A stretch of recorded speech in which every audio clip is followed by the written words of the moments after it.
Good evening, everybody. We are live. Why is this? The hell is this not in the? There we go. It was out of focus for a second. Hello, everybody. Late? No. I got on before 9:30. Ended. I'm on time. So, hello, everyone. Let's see who got.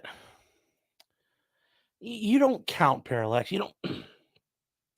You don't count to be first. You do not count. You don't rate, brother.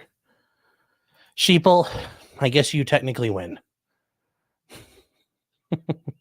Anyways, hello, Sheeple, Catherine, Justin Hancock, 4M, Pike Case, Eric, Trot Golfer, Necromancer. Hello, you guys. How are you guys doing tonight? Another week, and I know for a lot of people, a very short week. So I know it's been a very hasn't been short, it's just been busy. I can't believe it's Thursday already, and then tomorrow's Friday. So nice haircut. Thank you. Got it last week. Got it on Saturday. So hope everybody's having a very nice week so far. Hope everybody's getting ready to have a very good weekend.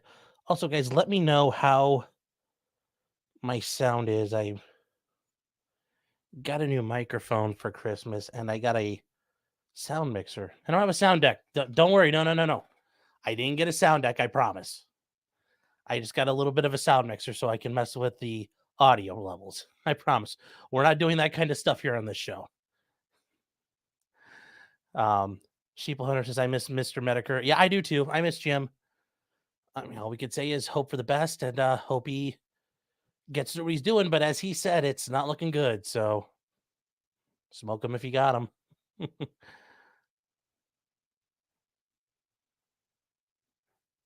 The gray makes me look extremely wise. If only it made me wise. That's the problem. You're about to quit if I would quit if I got a sound deck. Yes, sound is crisp. Courtesy of the lovely future Mrs. Martin 2.0 and her sisters, I got a Shure. What is this kind? 7. Shure. SM7B. So I'm just like Joe Rogan. You know, have you taken DMT? Let me tell you about it. Because I want to talk about chimpanzees.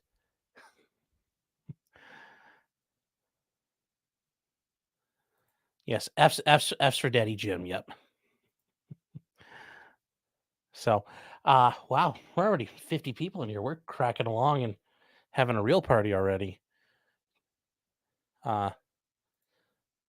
Scam likely sounds, the audio sounds federal. Yes, especially if you listened to Joe earlier this week. I am.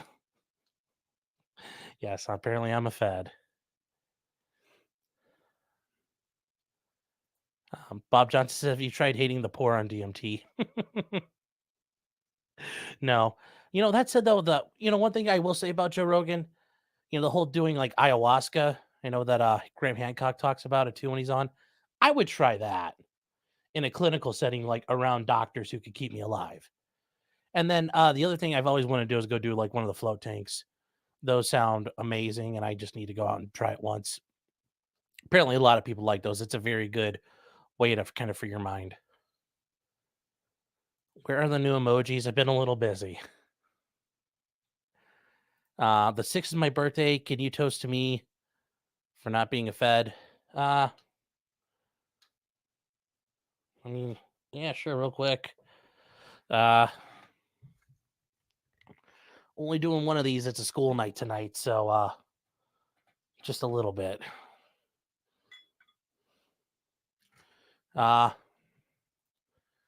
Happy birthday. Congratulations on making it one more year without having an untimely demise. Here's to another year of avoiding electrocutions, fall damage, and getting hit by cars. Cheers. Oh.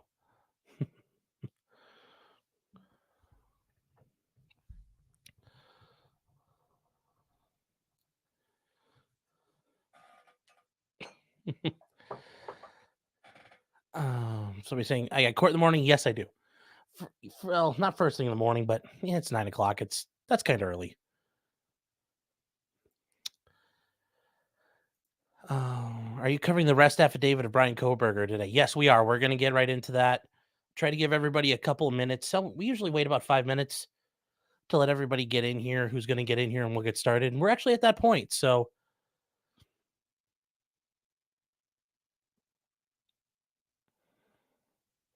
Harris saying, did I see the shooting in the apartment hallway of the girl jumping her attackers? No, I'm trying to think. I'm trying to think about that one. And hmm. No, I haven't thought about that. So what? It all depends.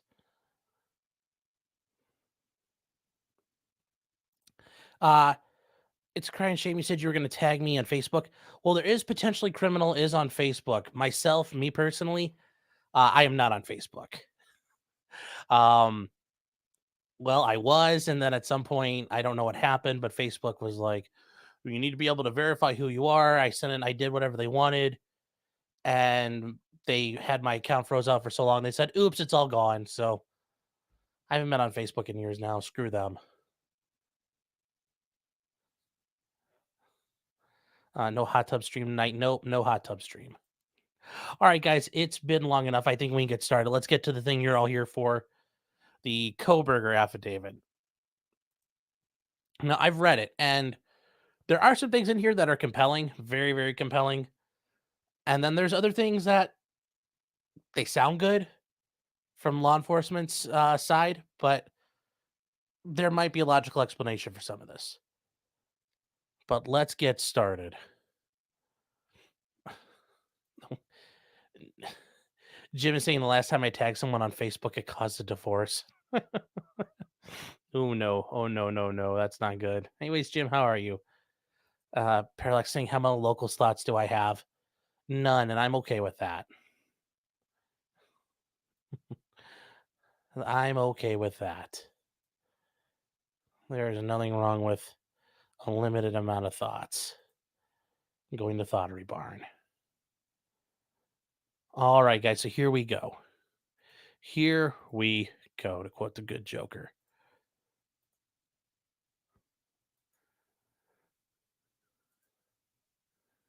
Window. All right. Ignore the other two parts up there. We'll get to those in a minute.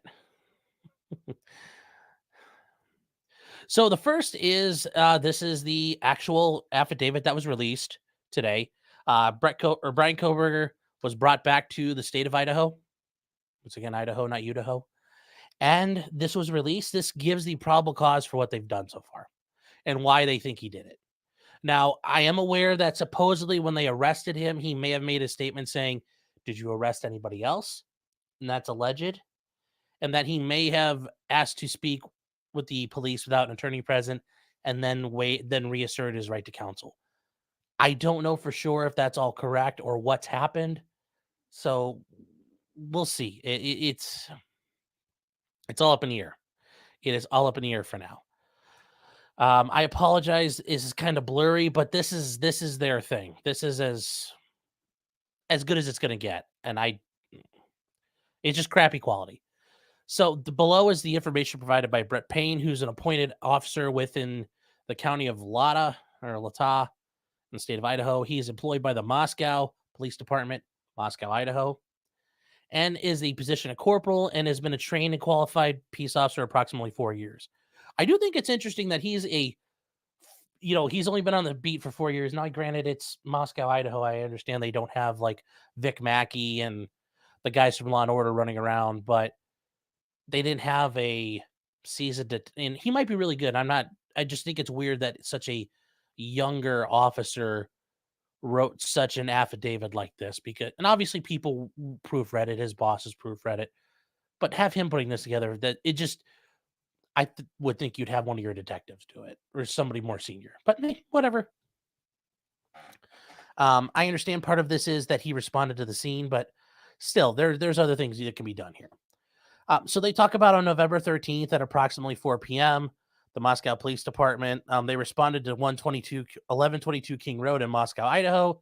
Here after King Road to assist with scene security and processing of the crime scene. with the 4 homicides. So those are the 4 homicides that we now know. Upon the arrival, the Idaho State Police forensic team was on the scene and began processing the scene. Now, that's not out of the ordinary.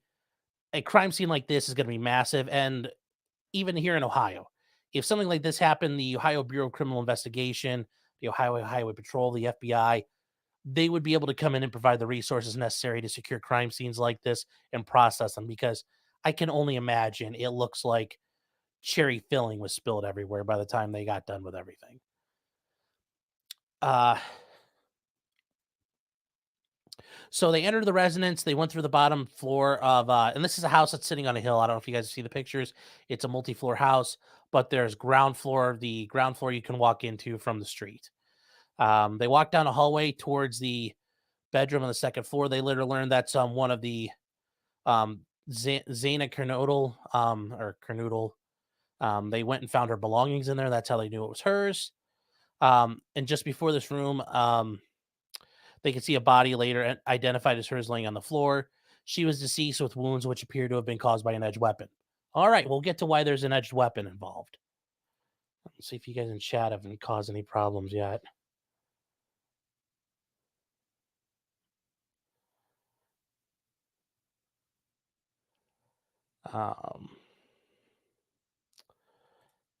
Hold on. Hold on.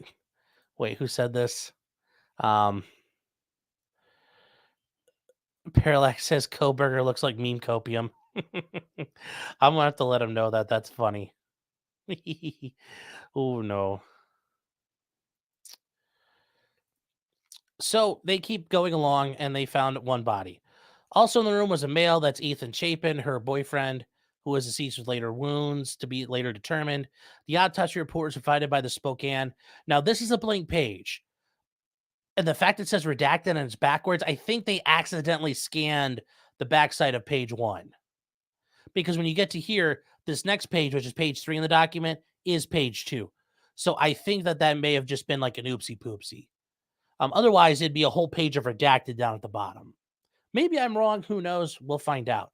Now, I noticed that here, and this is why I say I'm thinking it's probably correct, there's a missing part here by the Spokane County Medical Examiner, so-and-so, dated December 15th, 2022. This is blank. Well, they're allowed to protect names at this point, as long as they can establish probable cause. Now, some of you might say, well, wait, isn't Spokane County in Washington? Yes. Now, that is not uncommon that, I'm betting where a lot of county Idaho is and, doesn't have the ability to do an autopsy. In fact, where I live in the greater Cleveland area in one of the surrounding counties. If you die and they need to do like an actual forensic autopsy, they don't do it in the surrounding counties. They send it to Cleveland, where they have a regional forensic crime laboratory. It's not uncommon in a lot of places. Your medical examiner, your coroner, is the local family doctor, especially in rural areas. So they may have funding to have a freezer to store a body or two, but they're not slicing and dicing people there. This was sent to Spokane, which is the bigger town.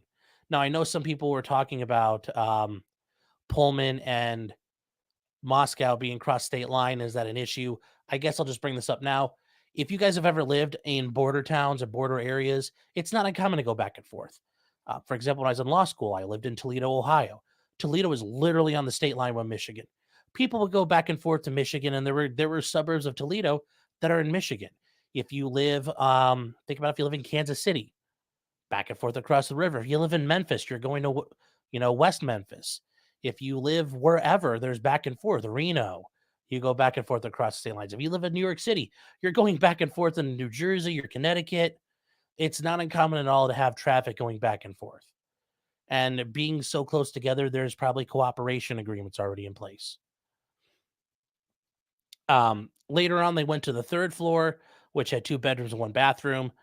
In one of the bedrooms, they determined they found Casey Goncalves. I know I'm messing your name up. I heard it differently. There was a dog in the room, and the dog belonged to her and her ex-boyfriend, Jack Decor. Now, I will say this is from last week with that moron tarot card reader. This is where she came up with one of the people involved. This is him. Obviously, he's not involved in this. He didn't do it. He's an ex-boyfriend. But because his name did show up, I guess we're gonna mention his name now. Um, so obviously they interviewed him in November. He talked about them sharing the dog. So as they entered the bedroom of Madison Mogan's bedroom, they found two females in a single bed in the room. Both were deceased with visible stab wounds. Now, here's the big thing, and this is where I think there's a massive problem.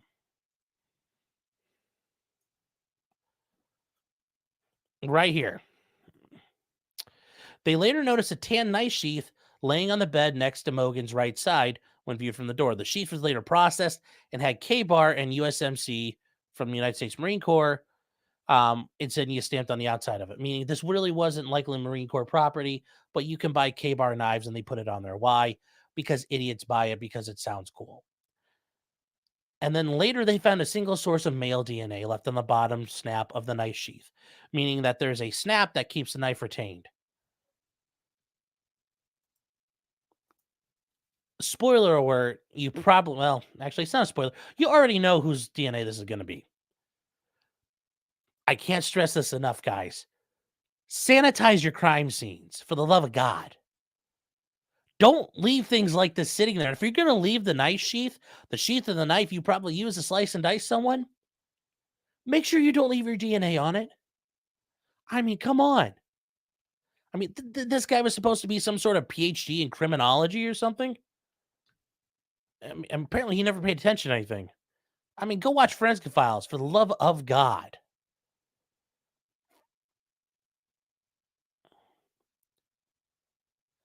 I mean, just don't do that. Oh, Zachary Nias is saying Spokane is a half hour, 2 hours away. Okay, well, maybe they can't do it in Pullman, but that was the closest place they could go to. Um,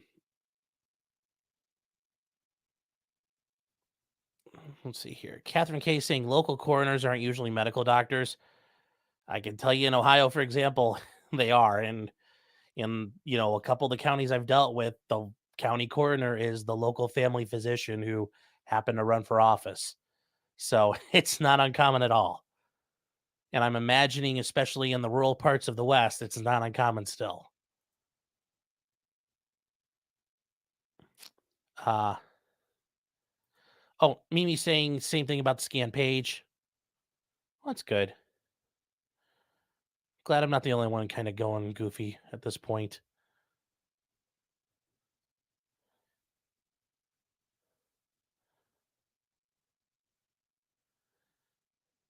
Let's see here. What else are you guys talking about?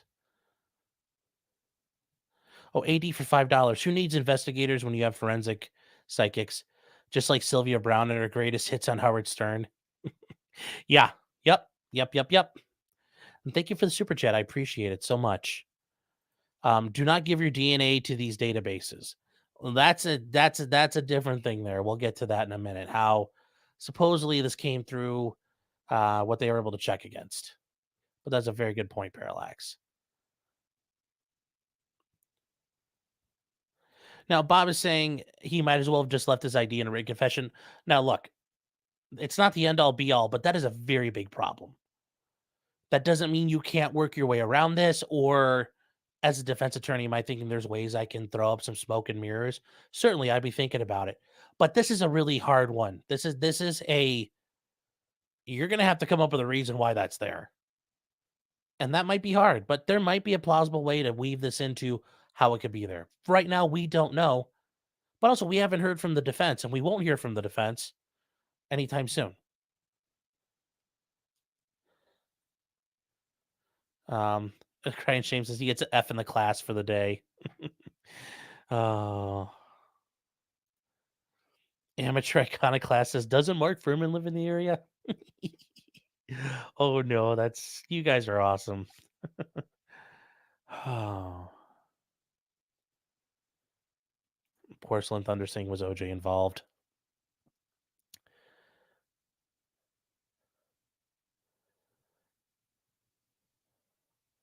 Many times there are funeral directors. Yeah, certainly too. Just my experience in Ohio, a lot of times they are doctors, and in some states they may have to have a medical degree. It depends on where you're at and what you're doing.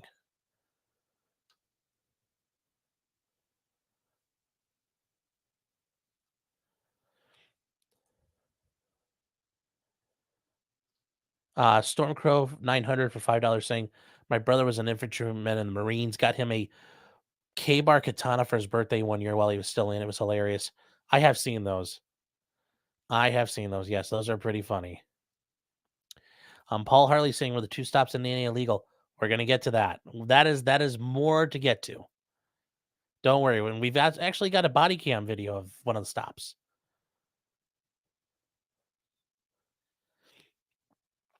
Josh Benner saying, is it surprising to you that someone working on a PhD in criminal justice would be so shoddy? Yes, I think you would have an idea of what to do, criminal investigation techniques, all of that stuff. But yeah, well, it's oh, so it could be. So let's keep moving. I just want to catch up what you guys were talking about here.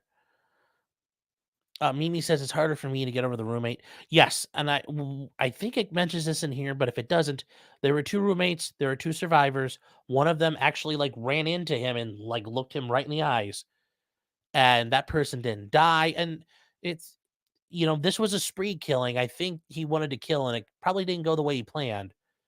But it's the fog of war. Random things happen in these situations. So easily, a lot of crazy stuff happens. Crazier things have happened in life.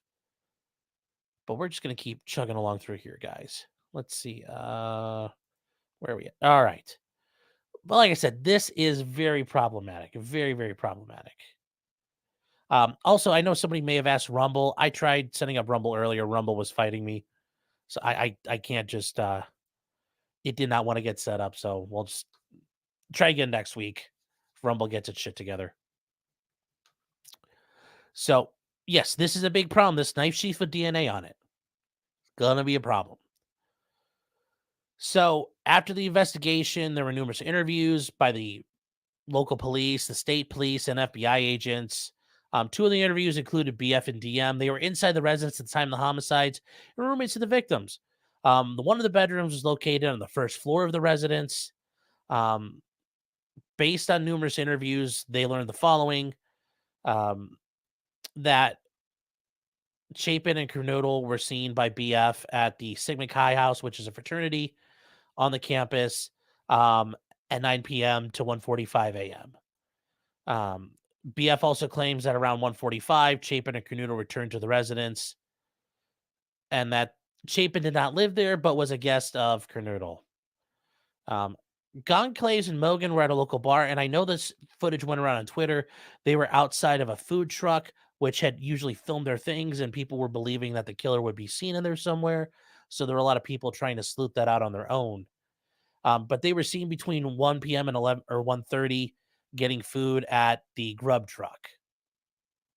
The Grub Truck live streams, and people were out on there trying to see what was going on. Now, here's interesting. We have another redaction. A private party, blank, reported that he provided a ride to the girls at like right before 2 from downtown Moscow to their home. So we don't know who this guy is, and he's been redacted.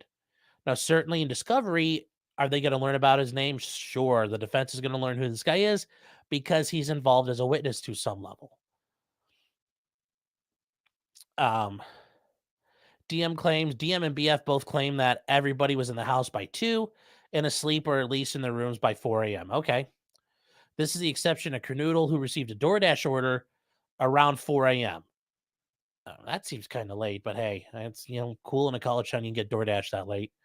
So at 4 a.m., DoorDash did, and they confirmed all that with the delivery driver. Notice they already ruled that guy out because he probably had to keep going, and by the time these murders happened, he's already making other deliveries.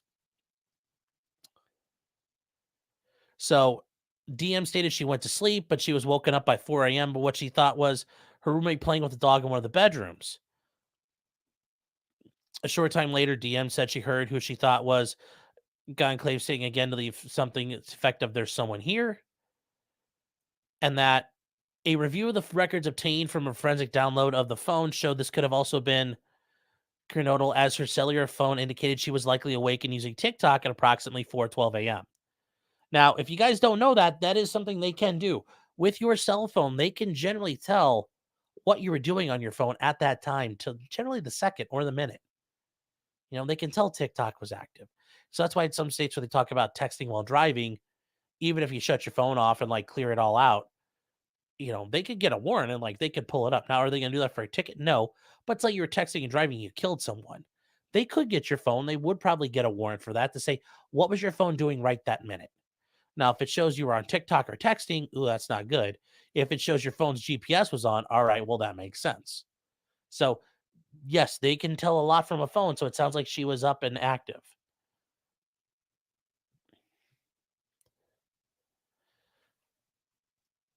So DM says she looked out of her room, did not see anything when she heard someone being in the house.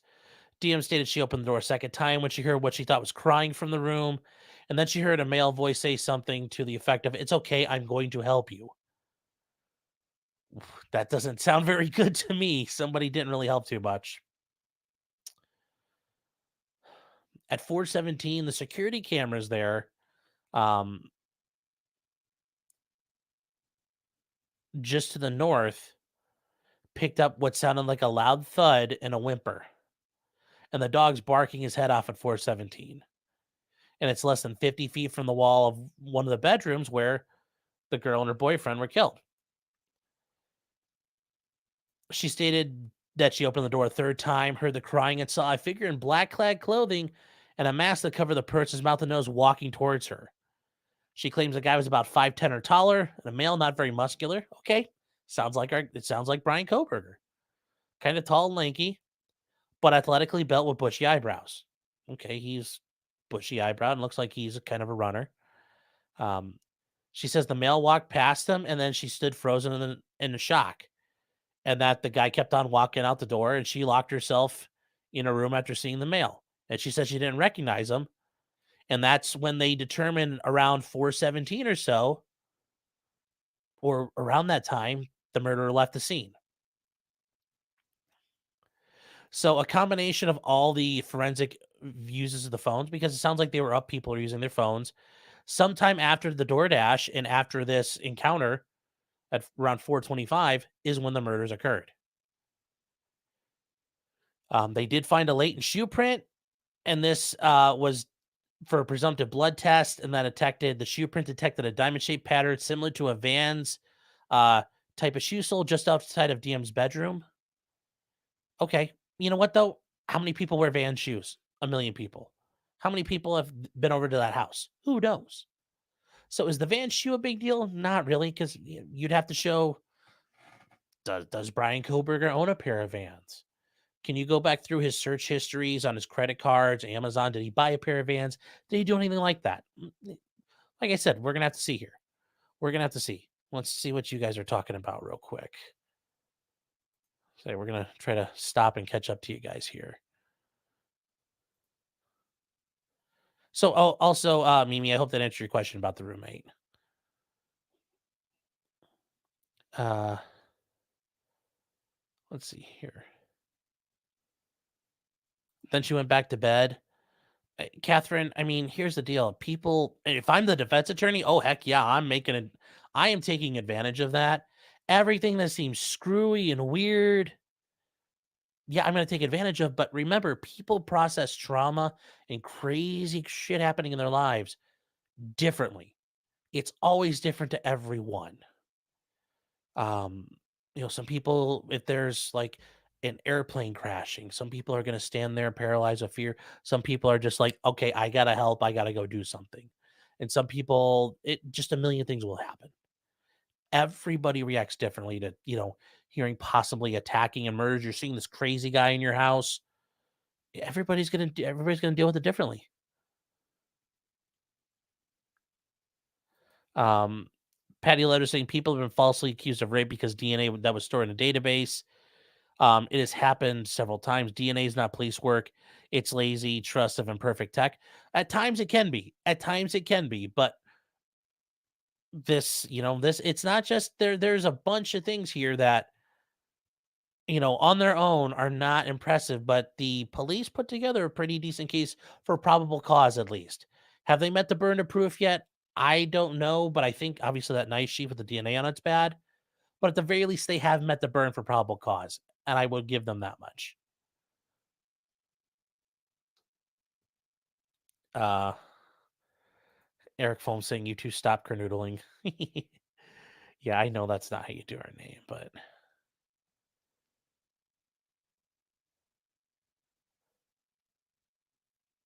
job well done says, "Leave the foam at home, kids." We're gonna get to that. We'll get to that.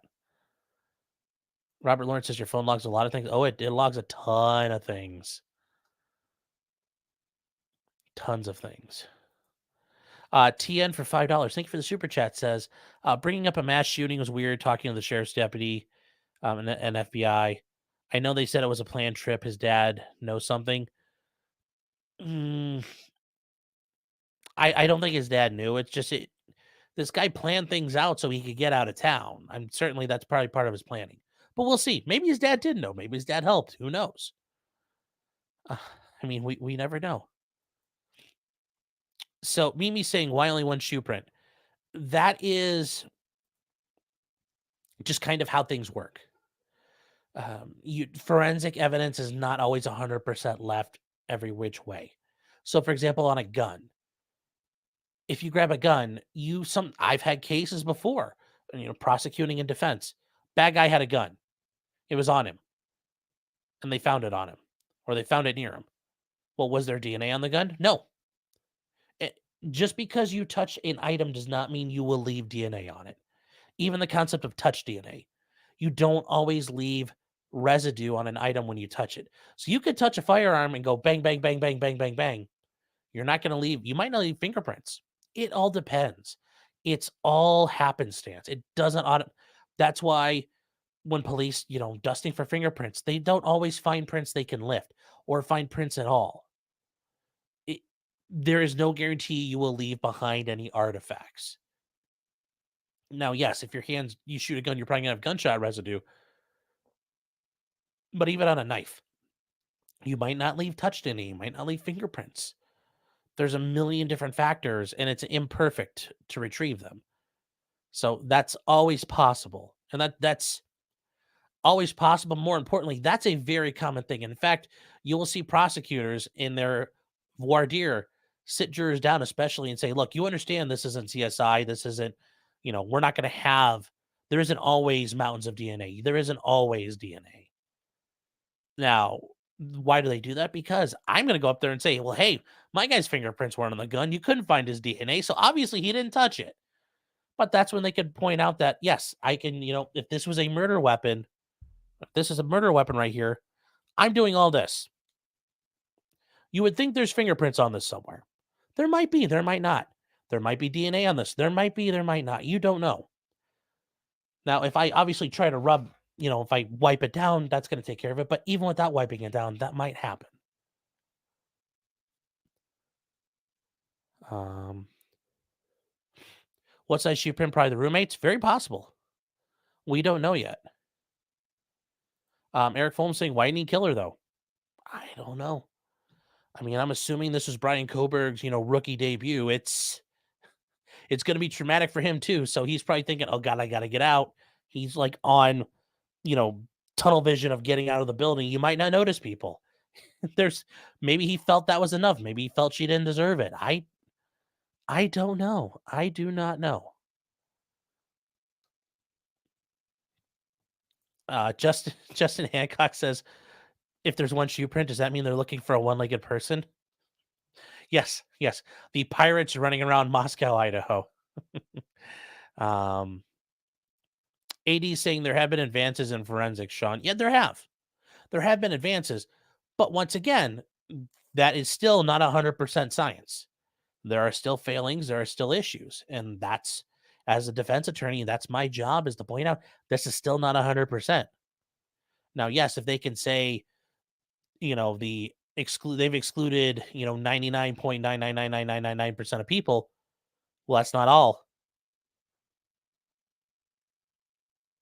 So, Josh Benner says, "Have you checked your subscribers list?" to see if Brian was a fan of your show. I mean, if he's a fan of my show, he must not have watched because I think I've given enough advice. He would have been on the lam a little longer than this. If he is, I'm very sad at him. Paul Harley says, no post-act clarity. Yeah, yeah.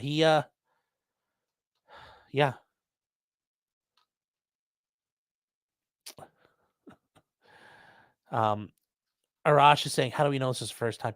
We don't. I'm just making an assumption it's his first time.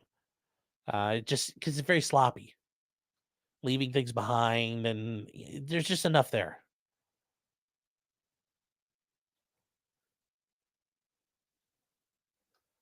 So, TN saying, to the roommate, I think she was shocked and probably intoxicated. Oh yeah, I guarantee everybody in that house was trashed, except for the murderer. Everybody there, and that probably helped him get away with what he got away with at the time.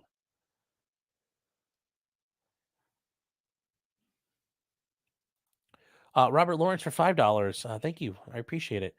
Is the trial going to be televised, or any other interesting trials coming up we can watch? Well, Sarah Boone is supposed to happen on January 30th, and I'm going to cover that one. Now, we don't know if it is because there's been some issues between her and her defense attorney. We'll find out on the 17th what's going down for sure. But that's the big one I'm going to be covering coming up. I know the Dumpster Brothers, the Dumpster Bros are the week before. That's down in Tejas. I know Nick is going to be covering that. If he has me on, I might pop in or out, but by clearing out the week afterwards, I kind of loaded up the week before it and the week after it with court stuff, so I won't be able to devote full time to it. The suitcase lady one should be good. It will be, and we've got more time to get to that one coming up in the month. AD for $5 is saying they've demonstrated they can use proteins to reverse engineer an individual's DNA, but it needs more discrimination as of right now. Well, yes, but there are things in DNA now that have been established and are well accepted, and that's part of the issue. Is if you want to challenge it, you have to show it doesn't meet the Dahlberg test set out by the Supreme Court, like PCR testing, where they can take your DNA and they can kind of multiply it and grow it and clone it so they can get a big enough sample to test on. That's widely considered accepted science. Courts generally accept it. You're going to have to show are there studies now saying this type of science is bad? That's where you get your experts, and that's where the battle is going to be to show this is not going to be reliable.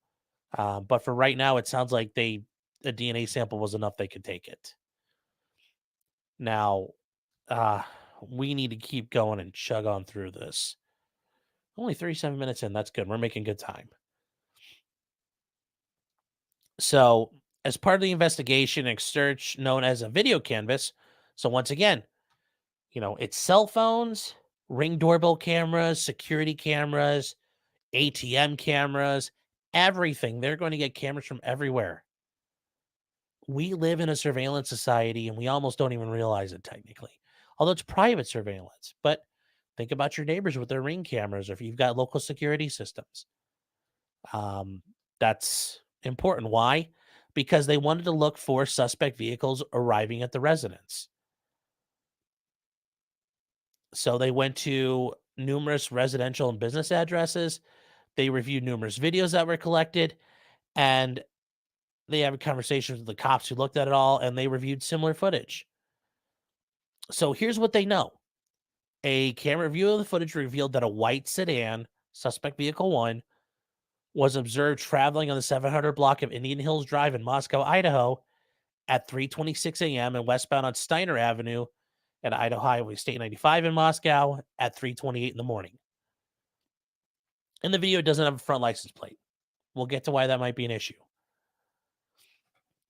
A review of multiple videos obtained from the King Road neighborhood showed multiple sightings of the suspect vehicle at 3:29 and ending at 4:20. These sightings show that it makes initially 3 passes by the residence and then leaves via another road. Now, the officers here are saying, based on my experience as a patrol officer, it's a residential neighborhood with a limited number of vehicles and travel in that area during the early morning hours. Upon review of the video, there are only a few cars that enter and exit during this time frame. Okay, well, if they can prove that's the same car, well, what's going on? Well, is that guy conducting reconnaissance? Sure sounds like it. Is that guy lost? It could easily be that too. Guy doesn't know where he's going, trying to find his buddy's house. I mean, is this the same car? We don't know. How many white cars are out there? Because they don't say this car doesn't have a license plate. They think it's suspect vehicle number one. Are they sure though? Like I said, guys, there are things you can poke and attack here, but there's some big things that are going to be a little harder to explain. But this one here, there's reasonable explanations for seeing a car driving around a neighborhood. It said suspect one could be seen entering the area fourth time around 4 o'clock in the morning. It could be seen driving down King Road, stopping and turning around, and then coming back. It then says it was in front of the residence where the murders happened. It appeared to unsuccessfully park or turn around, and then it continued on down to the intersection where it turns where it makes a 3-point turn and then goes down another road. It then says that later on at around 4:20 a.m., the suspect vehicle is seen leaving at a high rate of speed, and then it goes out the way it was driven before. Based on my knowledge of the area and review of the camera footage in the neighborhood, that does not show suspect vehicle one during the time frame. He believes that the vehicle was likely exited the neighborhood at the Palos River Drive and heads toward the southern edge of Moscow, proceeds into Whitman County, Washington. Eventually, he weeds to Pullman, Washington, and Pullman, Washington is 10 miles away from Moscow, Idaho. Both are small college towns and people commonly travel back and forth between them. And like I said, if you guys live in areas where this is, where there's small towns on borders, even big towns, it's not uncommon to go back and forth all the time. It's really not an issue. So for those of you who have concerns about that or think that that alone is a fishy issue, no, there's entirely perfectly reasons why that happens. So they then go to the FBI and they regularly are able to identify cars. Now, I will point out the FBI's had issues in their recent past, including, I think, with their hair identification unit. They've had to admit, yeah, we kind of made a bunch of this stuff up. But here they do identify makes and models of cars. So the forensic examiner involved has 35 years of experience with 12 at the FBI. His training includes unique characteristics of vehicles, and he uses a database which, has all the shots of the headlights, the hood shapes, the roofs, wheels, all of those things. So after reviewing it, the examiner says it's a 21 to 2013 Hyundai Elantra. Now, it all depends on how good these videos are. Now, think about it. Some of these Ring cameras, holy cow, they are really good quality. Some of these security cameras are super, super good. Some of them are garbage. Sometimes the sun has burned out the lens because the owner put it up like an idiot. Sometimes the resolution sucks on them. Sometimes the cameras are just bad. But generally speaking, cameras are getting better and better and better. So you'd like to hope this is a decent picture.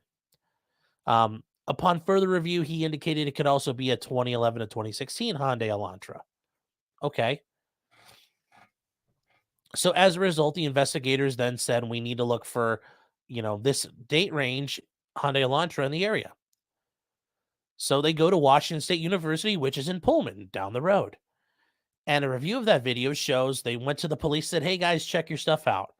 Well, that night at 2:45, they see a white car, consistent with the description of the Elantra, go on its way out of town. And you can see it's traveling southeast in Pullman towards State Route 270. State Route 270 connects Pullman, Washington to Moscow, Idaho. Okay, well, they're starting to piece together where this guy came from. Looks like he came from near Washington State University. Now, how many white Hyundai Elantras are in the area? I don't know. And are we sure this is a Hyundai Elantra? Once again, this comes down to how good is the video. Maybe it's really high quality and we can tell. There's also the argument, hey, all these cars today look the same. How can you really tell anymore? Once again, I think this is going to come down to the camera quality, and we won't learn about that till we go to a trial or there's a release at some point. Anyways, they took those pictures and they gave it to the same forensic examiner, and he says it's either a 2014 to 2016 Elantra. Okay. Well, at approximately 5:25 a.m., a white sedan, which is consistent with the description of the vehicle, was observed on 5 cameras on Pullman and the Washington State campus.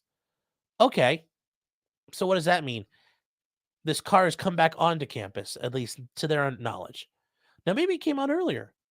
Maybe there's spots on the campus that don't have good camera coverage, so maybe it never left. We don't know at this point. And certainly if I'm the defense attorney, like, okay, where were these? I'm gonna sit there with a map. I'm gonna plot out where these cameras are.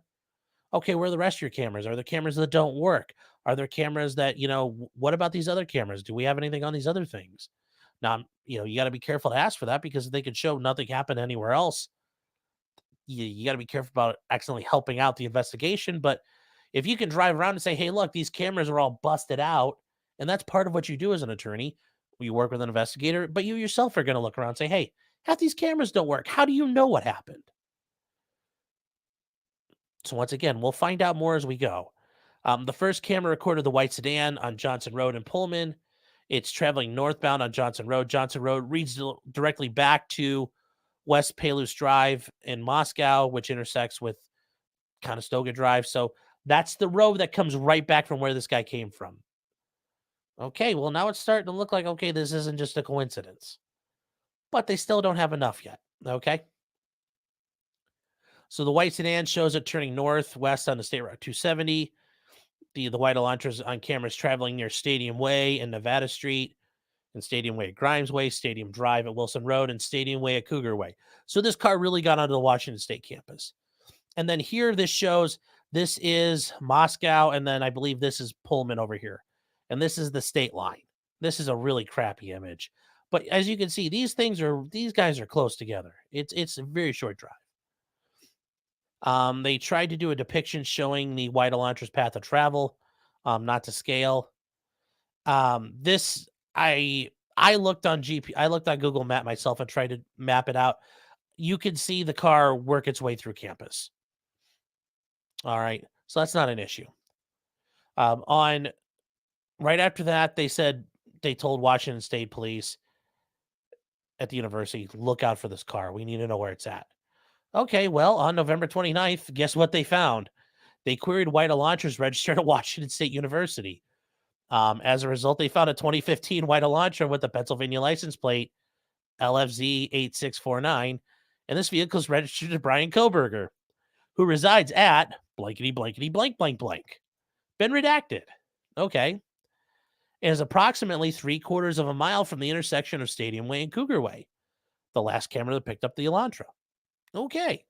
So this car is in the range we're looking at. So here's that. We're cooking with gas now, guys. We are cooking with gas. Let me.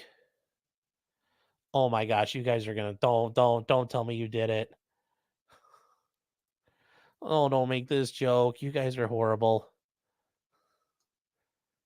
Are those yours the same body style? It looks like they're fairly similar. That's why the FBI examiner used that 2014 to 16 range. So it could be. Do they still make Elantras? I don't know. Not sure. Not a Hyundai guy. Where is it? I saw somebody put in the yes, Stephen McGill says he crossed state lines. Oh no. He's just like Kyle Rittenhouse. He crossed the evil state lines.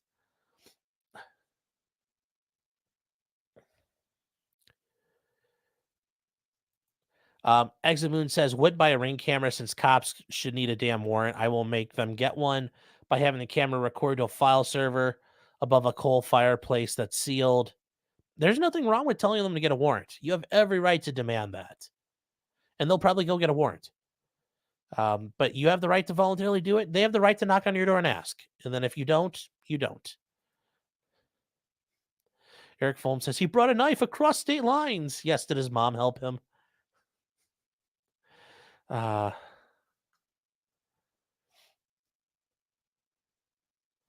was the other one? Somebody said, Mom, can I borrow your car?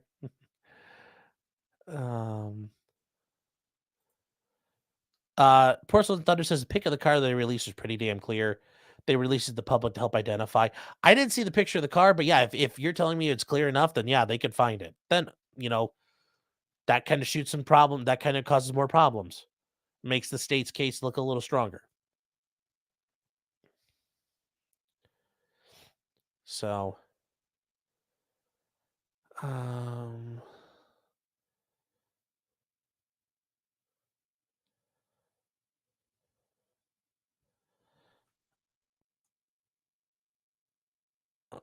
let me see here. Robert Lawrence says my camera records and only China has the footage. Lol.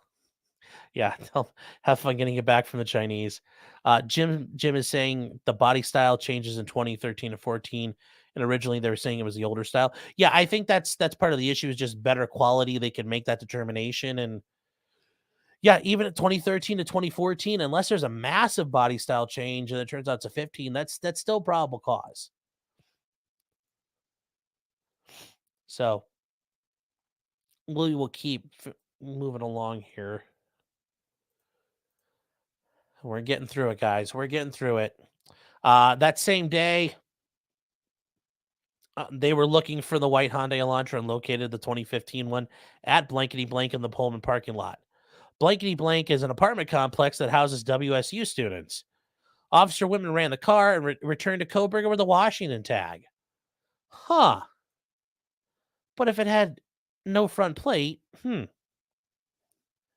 So they reviewed Kohberger's Washington State driver's license, a photograph. He's 6 foot tall and weighs 185 pounds, so kind of a lanky, slightly athletic guy. Additionally, shows he had bushy eyebrows. Okie dokie. Things are starting to match up. Uh, so after further investigation, the police indicate that on August 21st, 2022, Kohberger was detained as part of a traffic stop that occurred in Idaho. At the time, Kohberger was a sole occupant driving the white car with the Pennsylvania plate. Okay. So in between this time, they're claiming it's got a Washington tag, but he's got Pennsylvania plates. So it sounds like somebody's starting to play a game here. Now, maybe that's not worded correctly. Maybe the officer is intentionally being deceptive, but now it sounds like with a Washington tag, it's got Washington plates. It's registered in Washington. But, earlier he's got a Pennsylvania plate. And we'll bring up the issue. Pennsylvania does not require a front license plate. Washington does. Ohio used to be that way where you had to have front and rear license plates. Now we only require a rear one. So at the time, Kohberger, who was a sole occupant, was a Pennsylvania license plate. During the stop, which was recorded via law enforcement body camera, Kohberger had to provide his telephone number, and that's going to happen if the police write your speeding ticket. What's your phone number, address, so they have all that information in the court. Okay, as blank, blank, blank, 8458. Okay, here after the 8458 phone. So that's how they found your cell phone number because of your interaction with law enforcement previously.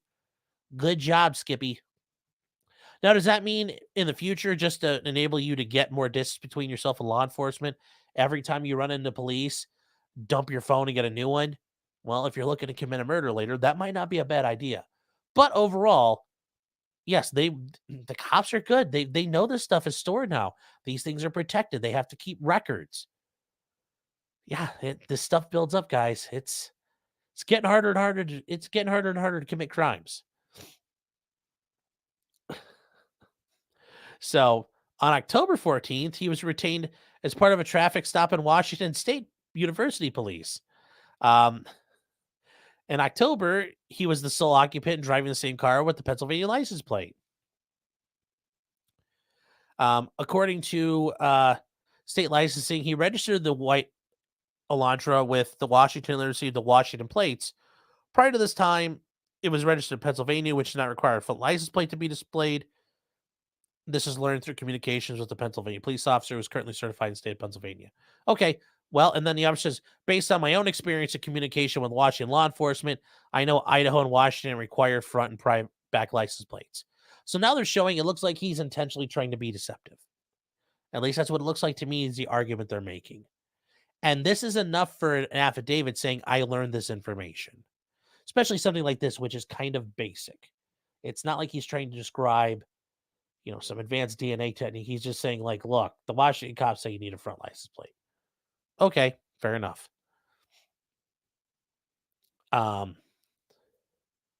Investigators still believe Kohberger is still driving the 2015 Elantra because he was captured on December 13th by a license plate reader in Loma, Colorado. Once again, guys, you are being surveilled everywhere. Your license plates, your information is being hoovered up everywhere you go. That wouldn't have been part of a stop. They just have license plate readers out there. The governments do this, and they shouldn't be allowed to do this. This is why these are problems. This is why these things shouldn't exist, but they do. I mean, this is why you need to go to your government's yes, here it helped, great. But license plate readers, they are literally hoovering up everything you do. Geolocating you all the freaking time. This is just absolutely ridiculous.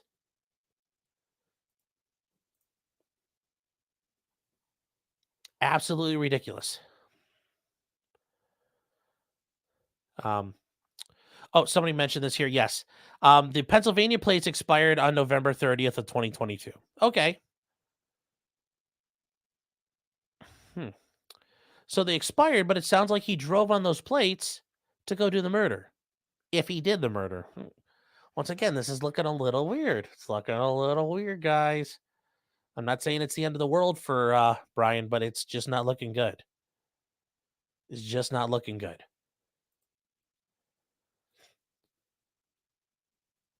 Let's see here.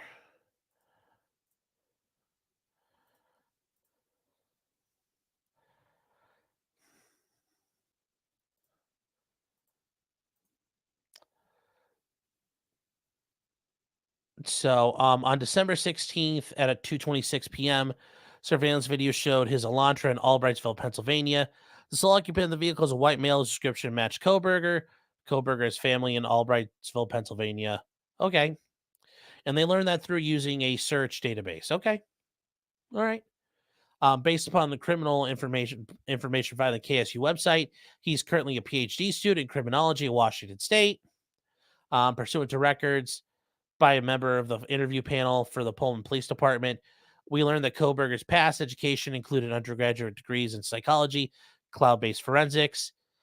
These records also showed he wrote when he applied for an internship with the Pullman Police Department in the fall of 2022. He wrote in his essay he had an interest in assisting rural law enforcement how to better collect and analyze technological data in public safety operations. Okay. Kohberg also posted on Reddit. Of course he's on Reddit. The scum of the internet.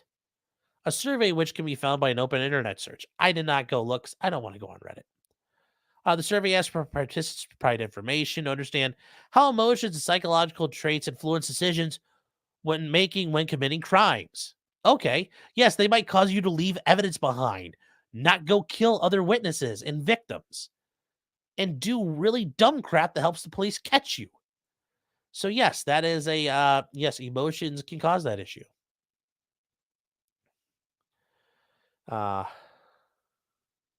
Yes, yes, 4 doors, more horrors, yes. Is a Redditor straight to jail. So as part of this investigation, law enforcement obtained search warrants to determine the cell devices that were utilized in the towers in proximity on that date between 3 and 5 a.m. Okay. Well, what do they know now? Well, they know about the white Elantra and his phone number. So what can they do? Well, now they can really figure stuff out. A query of the returns did not show the 4858 own utilizing cell towers at close proximity between King Road between 3 and 5 a.m. Okay. That's a big deal. His cell phone wasn't there. So he may not have been there. And my cell phone just went off. So who's what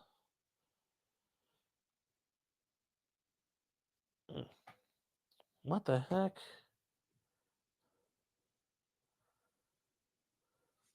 All right. Now these are the things I don't like when police say. Based upon my training experience and conversation with law enforcement officers that specialize in utilization of cell phone records, individuals can either leave their cell phone on a different location before committing a crime or turn their cell phone off prior to going to location to commit a crime. Yes. Or the guy could have been staying home. If it wasn't there, once again, this is the police. Well, If there's evidence of him being there, that means he did it and he was there. But there isn't evidence of him there. Well, he was just really good at covering his tracks. Now, yes, is that true? You can turn a phone dark. Now, is that enough to not ping it? No, you'd probably need something like a Mylar bag or other things like that, or a Faraday cage to diffuse and prevent any pinging or Bluetoothing, anything like that. Going in airplane mode can help to an extent. Sure. And yeah, that's not advice. I'm just saying those are ways you can do that. But yes, not bringing a tattling machine with you is a really good way. But once again, they're going to say, well, if your phone's just sitting like a bump on a log at your house, well, you turn on a video. Is it being interacted with? Like I watched a guy build a log cabin for 3 hours on YouTube. I watched whatever. So this is done by subjects in an effort to avoid alerting law enforcement that the device with them was in a particular area where the crime was committed. Yeah. But once again, he also might not have been there. Now, this is the part where we find out there are some issues. I also know on numerous occasions subjects will surveil an area and do reconnaissance when they intend to commit a crime prior to the date of the crime. And that's important. You need to know the terrain. The map is not the terrain. You need to know. You have to go look. You have to go look in person. Google Earth, Google Map is still not enough. You need eyes on your target. Depending on the circumstances, this can be done days or months prior to the committing a crime. During these types of surveillance and reconnaissance, it's possible the individual will not leave their cell phone on at a separate location or turn it off since they didn't plan to commit that offense. And that's a very common way. They have caught people doing that, where the guy's driving to work and he takes a slight detour, scopes it out, drives off. Well, he didn't turn off his phone or leave it home because he needs it the rest of the day. Okay, well, guess what happened? Ping, cell tower ping. Well, now they got a bunch of them. So in December, guess what the officer did? He did good police work. He got a search warrant for historical phone records between November 12th and November 14th for the phone. Okay. The 24 hours preceding and following the homicides.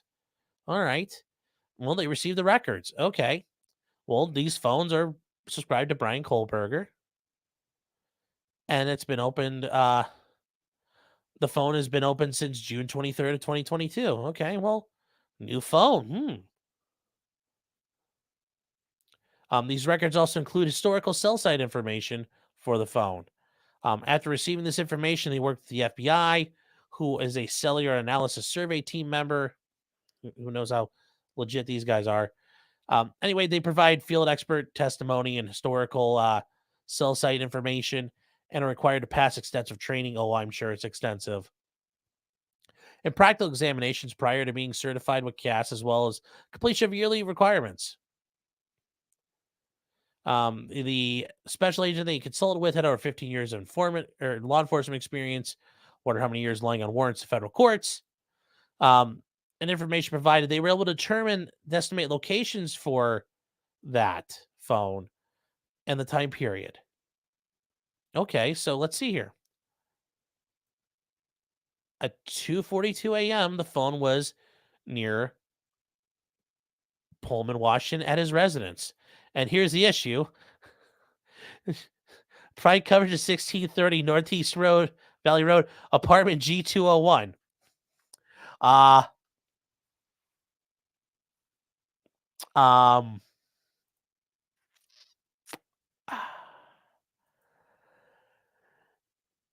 Yeah. I'm thinking they they forgot to redact this one. So, yep, there's his address if you're wondering. Ohio 74 says Cass is legit. I don't doubt it's legitimate. I have questions when the FBI gets involved because they have not demonstrated themselves to be a group of upstanding and God-fearing, constitutionally minded people over the past 6 years. I mean, going back even further, sure. But no, I don't generally trust the FBI. I mean, I don't trust law enforcement, period. But God almighty, to sit here and like rely on the FBI, I got some questions. I got some questions when they get involved. FBI could, say I found this glove in the backyard. I'm gonna be sus of them really quick. So that's all I'm saying. That's all I'm saying. Yes, Justin Hancock saying, "Did they just dox him?" And Controller Hawk says, "Send pizzas to that address." No, don't do that. Don't do that. Uh, don't do that at all. Okay, and at approximately 2:47, the phone utilized resources that provide coverage consistent with him leaving his residence and traveling south through Pullman, Washington. Hmm. At approximately 2:47, the phone stops reporting the network, which is consistent with the phone either being in an area without cell coverage, which probably there's good cell coverage on Washington State's campus, or the connection network is disabled, such as putting the phone in airplane mode or the phone is off. Okay, and then what do we find? Oh, this phone magically turns back on and appears again at 4:48. Okay.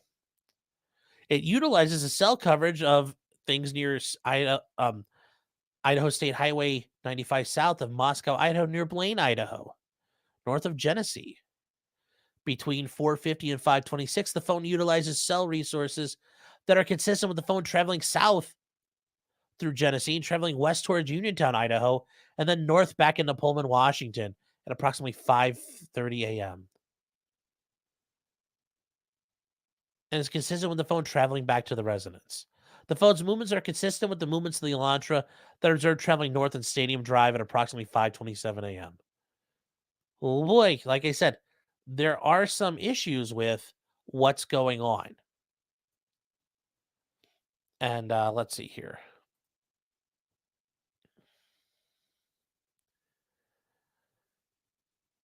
Um, Jim is saying they can't tell your location with just tower pings. They can only give a radius for your location, which is usually between 3 to 5 miles, unless they have 3 or more towers. Jim, you're right. But once again, this becomes it's not just the cell tower pings, which shows he was near that area. Okay. Found a car looks like his on that road. In that house, we found some DNA that very likely could be his. This is narrowing it down to, well, it could be anybody, to, well, it might be him.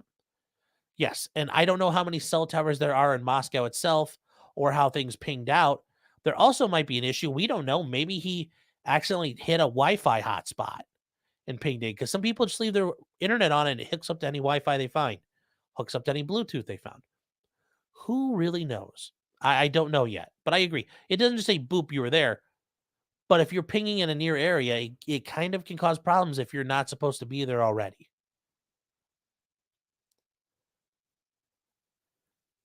So let's keep trucking along. Patty, we'll get to that question. It's a good question.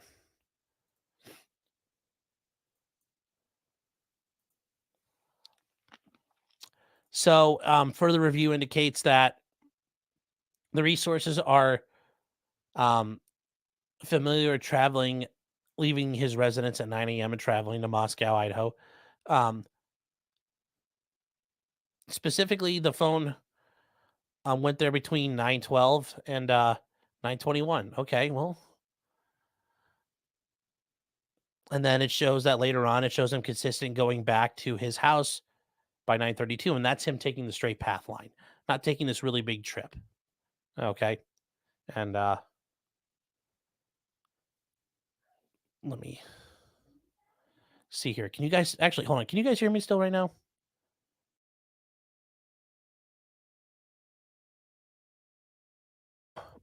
Sorry about that. So below is a description and details taken off the cell site locations. Now, this is a possible route based off cellular device locations. Now, this is the one he's talking about here. That night, he's driving all the way around, which, woo, look at that route. And let's say he did it and he used a knife.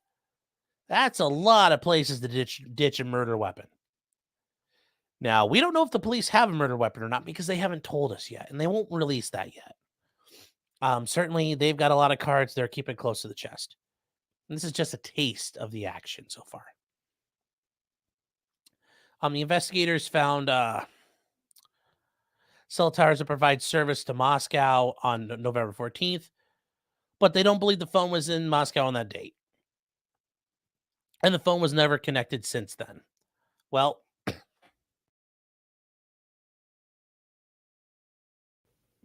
That's important because, Jim, like you're saying, it gives you a 3 to 5 mile radius. Okay. Well, I have a reason to be in that area. I'm in that area all the time. Okay.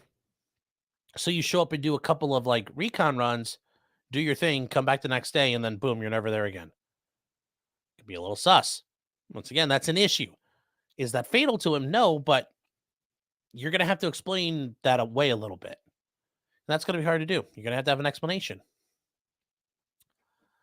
So, and this is at the end, this kind of summation of here that, additionally, he's likely the driver, the user of the 8458 phone is likely the driver of the Elantra that left Pullman and is likely suspect vehicle number one. Additionally, the route of travel of the 8458 phone during the early hours of November 13th, that big loop, and the lack of the 8458 phone reporting to AT&T between 2:47 and 4:48 is consistent with Kohberger attempting to steal his location during the quadruple homicide that happened at the residence. Okay, so that's how they put it all together.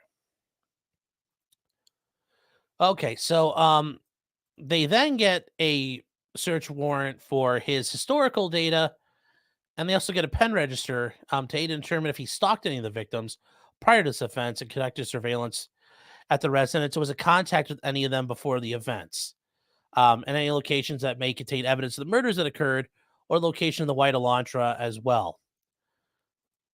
So in December, they received historical records from AT&T, and they were able to determine that the records showing utilizing the cell phone resources in the area of 122 King Road at least 12 times prior to November. Oh boy. Oh boy. Um, all these occasions except for one occurred in the late in the evening and early morning hours of the respective days. Okay, well, it's going to be kind of an issue where Brian's going to have to explain why are you dicking around in this area? You know, because otherwise the jury's going to it looks kind of bad. On one of these occasions, on August 21st, the phone utilized cellular resources, providing coverage to the residents between 10:34 and 11:35. At 11:37, Kohberg was stopped by the Lada County sheriffs, as mentioned above, and then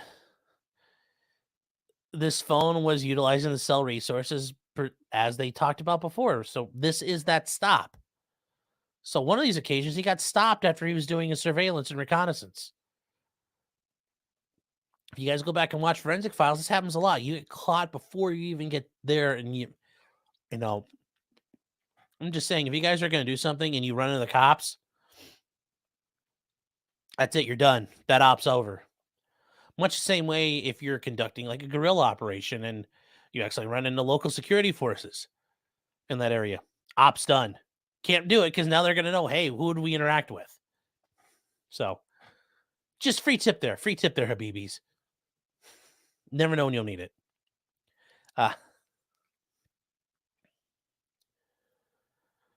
Further analysis of the cell data utilized shows that consistent with the phone traveling from Pullman, Washington to Lewiston, Idaho via US 195 at approximately 12:36 p.m. The phone utilized cell resources that would provide coverage to Kate's Cup of Joe, located at 810 Drive in Clarkson, Washington. Surveillance footage from the U.S. Chef store located in Clarkson, adjacent to there, shows a white Elantra consistent with suspect vehicle one driving around. And this is how they, they're just showing they track this car and they can track it very, very, very well.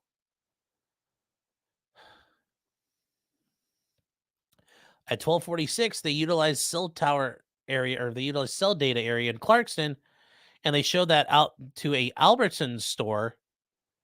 And they show Kohberger get out of the white car, so consistent with it being vehicle number one at around 1 o'clock. The interior surveillance cameras show him walk around the store, purchasing unknown items, and then leave at 1:04 p.m. Okay, so they show him traveling along Clarkston, Washington. What are you buying, dude? I guarantee you they're gonna whatever he bought was likely used in the crime, like an idiot. That jeez. Oh.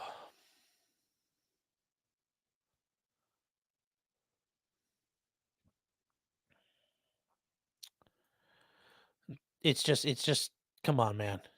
Criminology, and you can't do this right. The 8454 phone stops reporting in the network from 5:36 to 8:30 p.m. That's consistent with the 8458 phone being in the area that the 8458 phone traveled in the hours immediately following the suspected time the homicides occurred. Yeah, he went dark a bunch. Now, this is where we get to some interesting stuff.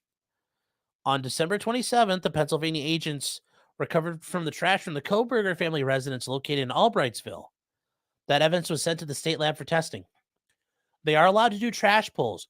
Putting your trash out is a banded property. Once you do it, you no longer have claim to it. So the police are allowed to go through your trash to look for evidence of crimes. In this case, they found stuff in there they think they could get DNA off of. So they took it and sent it back to Idaho to get tested. I had a case once where the guy was suspected of cooking up meth. How did they figure out he did it? Well, because he burned his trash. Except when he burned it, a bunch of it blew in the wind, and the police were surveilling, found the receipt down the road in a ditch. And the receipt was for all the things he bought at Dollar General and Walmart, which show all the things he used to make meth. Trash pulls are 100% legal. They are allowed to go through them. So once again, as I like to say, Wu-Tang says it best, protect your neck. So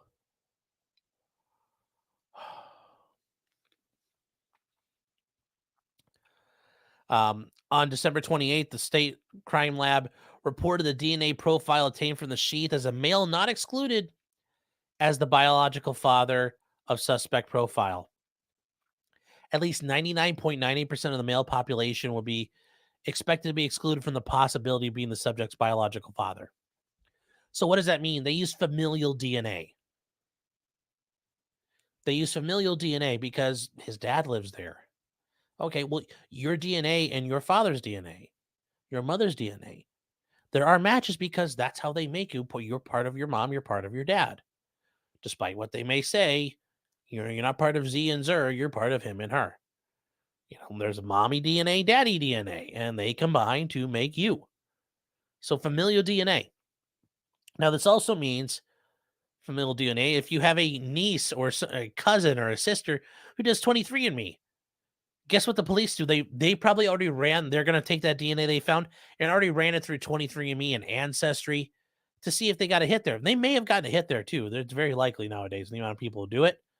So there could be additional information on how they got DNA hits. Justin Hancock says, any dino DNA found? No, nope, not a mosquito stuck in the amber, but something to consider. This is a big deal here because it's the odds of being anybody else. There's just these are the problems here.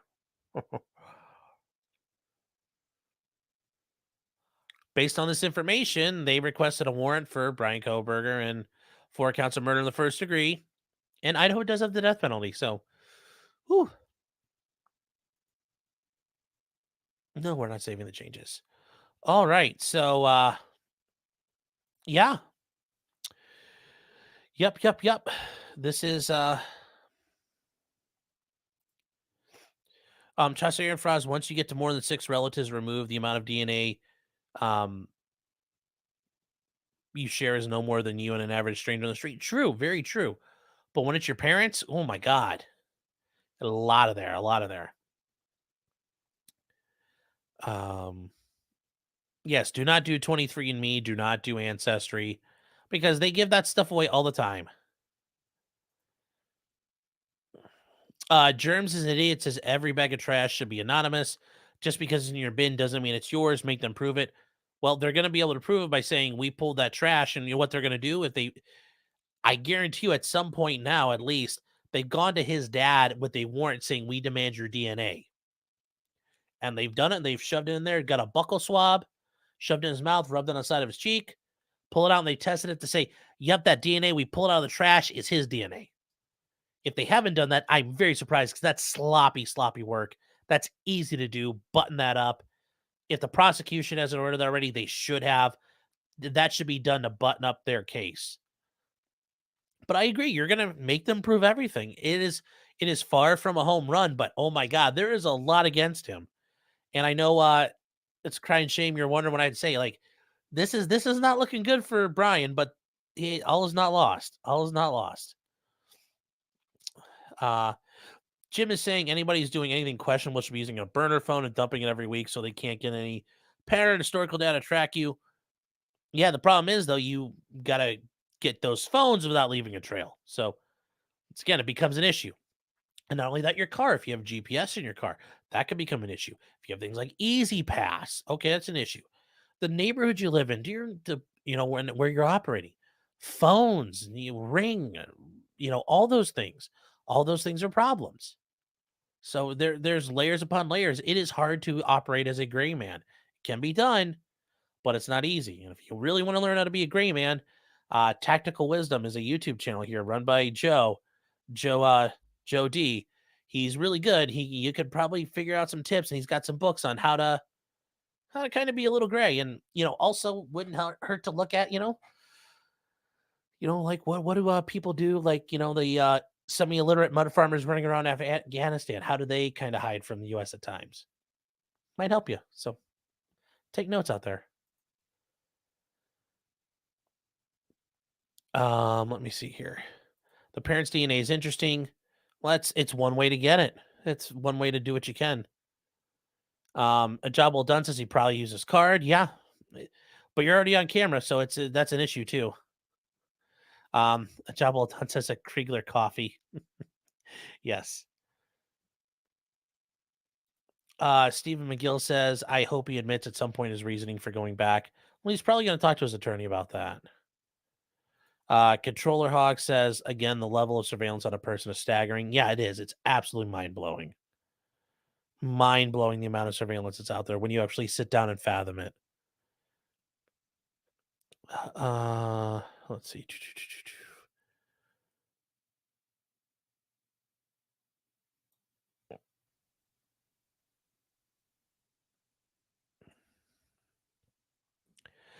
Charlie 18 says, "What if your fingerprints are in NCIS? If you're, that's the thing. You're already in the system for a lot of people. Like my fingerprints.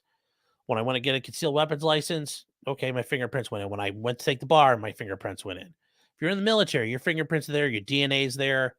There's a lot of stuff out there on us. So, when I was a little kid, they had this thing for Safety Town where they wanted to, your kids got fingerprinted and they also had your dental records. Now, at the time, it sounded like, oh, that's to help in case they get lost. When you think about it, they don't need your dental records if you're lost. That's so the police can, identify your body if they find a shallow grave somewhere when you're a little kid.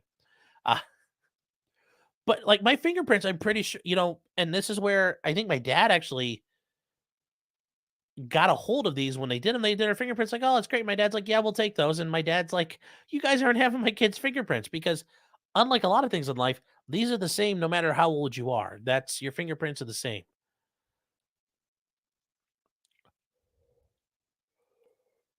Jennifer Miller saying, I wonder if he did it as some sort of warped experiment.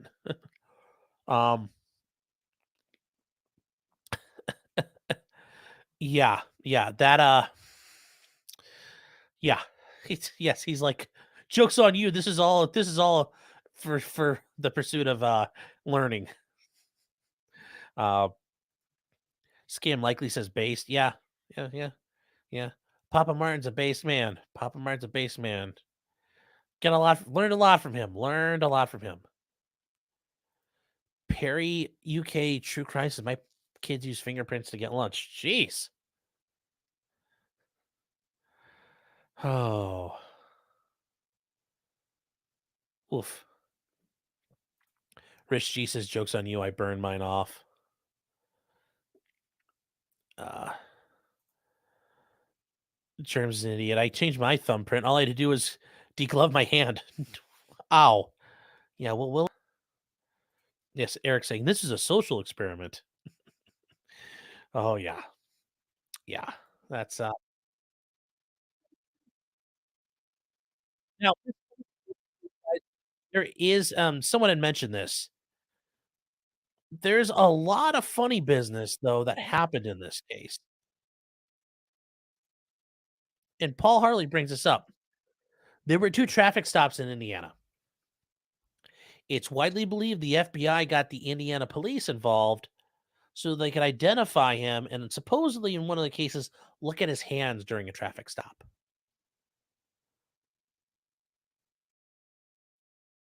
So anyone else getting funkiness in their auto? Well, hold on here. Hold on, guys. There's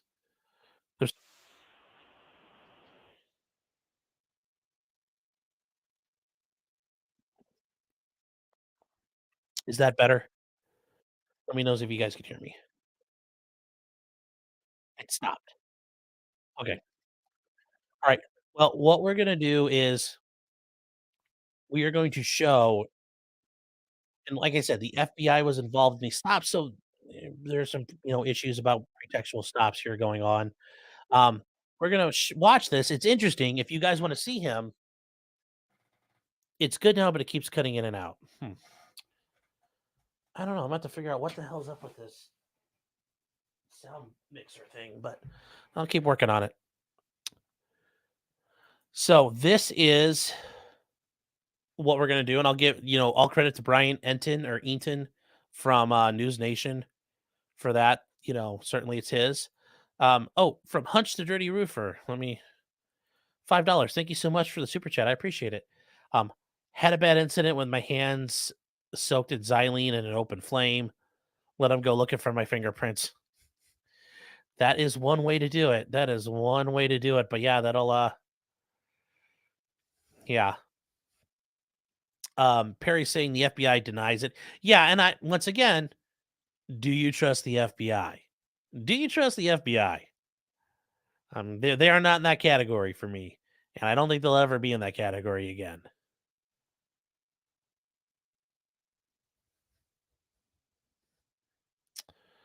Patricia Bradshaw saying they sent out a notice quoting the FBI. They never said they weren't asked. The FBI said it. I once again, I who knows really which. Either way, we'll watch this video because it's interesting. You get to see him.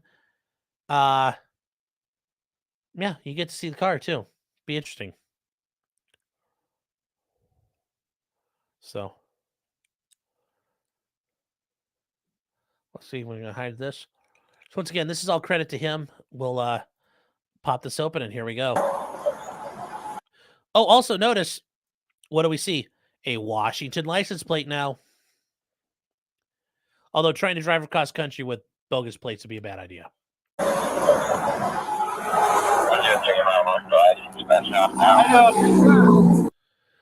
Hi, Brian.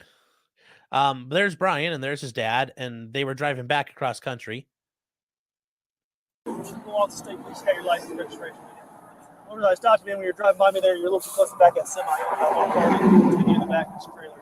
About one car was 32 miles an hour, so going 60 or 70 miles an hour. About 6 or 7 cars.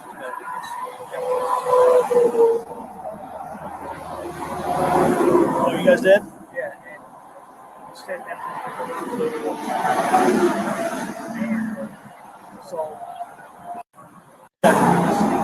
So it's getting here set. But as you can hear him in there, he said we've already been stopped once, and they have a confusion because the cops like, well, I'm not the state police, I'm a local, so there's some issues there. Yes, that car's dirty. Yes, it is, but so it's interesting. You can see all of that.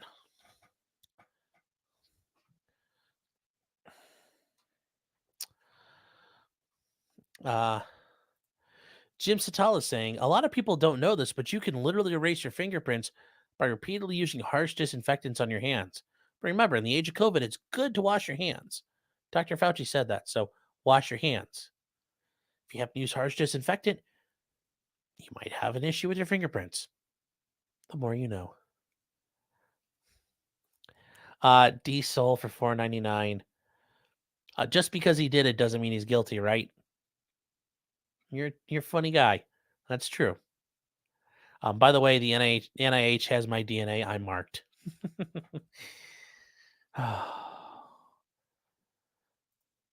Diesel says, can't walk the dog without being tracked. Yep, very true. Very, very true.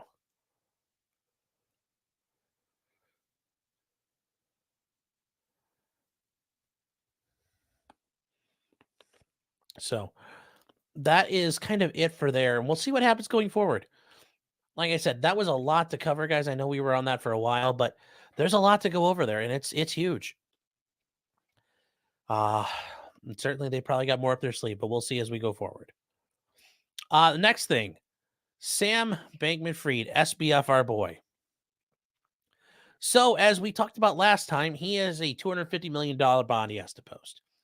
Now he was released from jail without putting anything up, and the rule was by the 5th, he was going to have to put it all together and show he had that money on hand. Not all of it, but a good portion of it.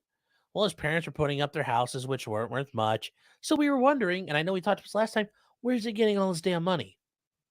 Well, his attorneys sent a letter and more of a motion to the court for a privacy request. And what are they asking for? Well, here are his attorneys. Co-ingressor to the Honorable Judge Lewis Kaplan. And it's for U.S. versus Sam Bankman-Fried. Okay. So, on behalf of the defendant, we want to submit this letter motion to request a limited modification in one portion of the bail condition. Specifically, we request an order from the court directing the names and other identifying information of two of SBF's remaining bail sureties, the people who are fronting the money to meet the bail that was set, be redacted in the bonds they will sign and not be publicly disclosed by the government. Really? They further go on to talk about below, there are grounds to do this, and they point out that we only seek to protect the information of public disclosure of their identities. But why? Well, they bring up a couple of things here. One of them is that the bond and the issue of setting that all up is traditionally between the defense and the government, and then they explain to the court what's going on. Okay. Well, and that there's rights of public access. They acknowledge that, but they say, you know what, your First Amendment rights don't matter too much. Why? Well, um, we'll get to that. So, kind of highlighting things here, the conditions included a requirement that SBF and his parents co-sign his $250 million personal recognizance bond. Now, personal recognizance bond means you're promised to show up or you will pay that money. So, if he doesn't show up to court and takes off, he owes the court $250 million. But as sureties, we're going to sign separate bonds in lesser amounts. In recent weeks, SBF parents have become the target of intense media scrutiny, harassment, and threats.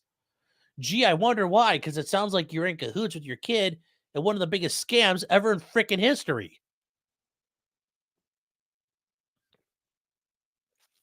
Among other things, SBF's parents have received a steady stream of threatening correspondence, including communications expressing a desire they suffer physical harm.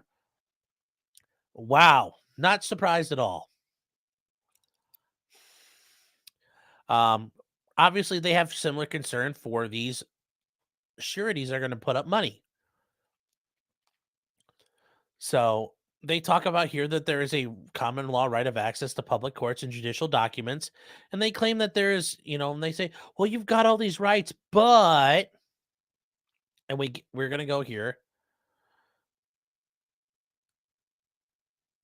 There are countervailing factors. They're saying you have all these rights, but they don't matter. Why do they say that? Well, they say, Judge, all you care about are the bonds posted. And they say further, the present application applies solely to the names and identifying information of the additional sureties, information which is even further removed from the court's exercise of Article 3 judicial power and of no discernible value to those monitoring the federal courts. Yes, they're claiming, well, you want to make sure the courts are operating on the up and up. It doesn't matter how this works. SBF posted his bond. You have the right to know the bond was posted and has been met, but you don't have the right to know who posted it. Which is important, obviously they're downplaying the fact that he's the biggest scammer in history and has questions about where his money's gone, the governments and groups he's interacted with. And then in addition to that, we have a guy who has given money to basically everybody in a political situation. Yeah, we don't have the right to know where that money's coming from. No. Just be happy he paid the bonds, pleb. Ignore the rest. Yeah, I ain't buying that. Not at all. Um, and then they go further and say because the names and other identifying information regarding the initial sureties are the only fiction they seek to protect from public disclosure, it won't serve as a basis for a substantive determination um, that this is appreciably weaker. Well, you're still finding out how much money these people are putting up and that they're sureties and that they're signing these bonds. You just don't need to know their names.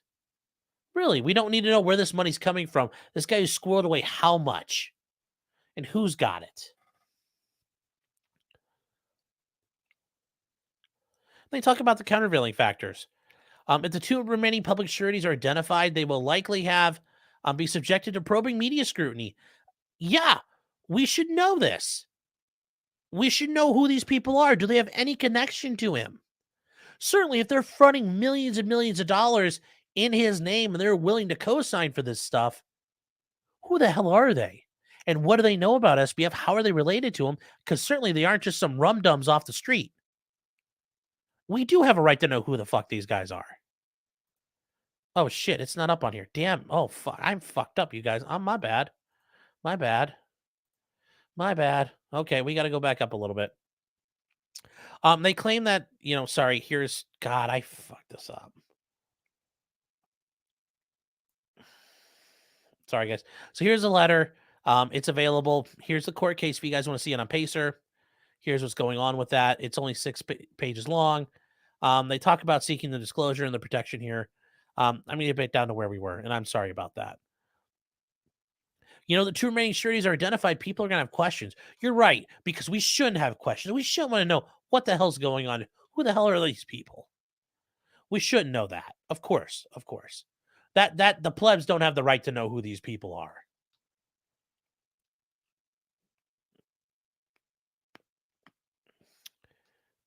Absolute fucking bullshit. We should know who's involved.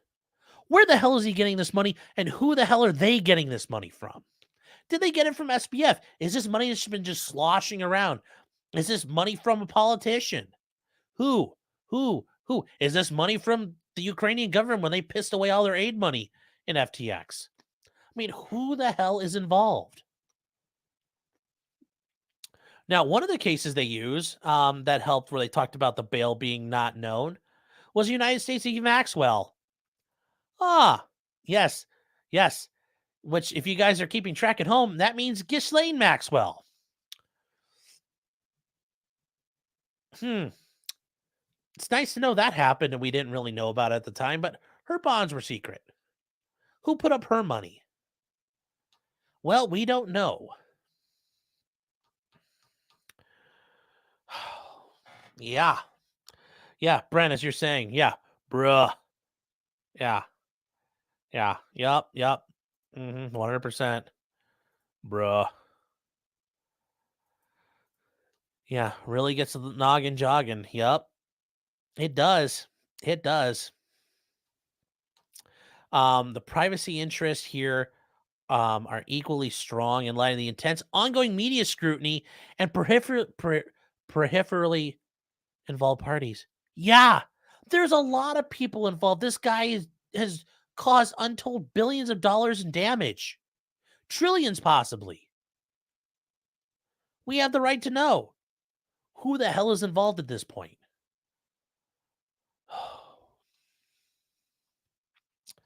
The qualified First Amendment right does not justify public disclosure. So again, I support the First Amendment, but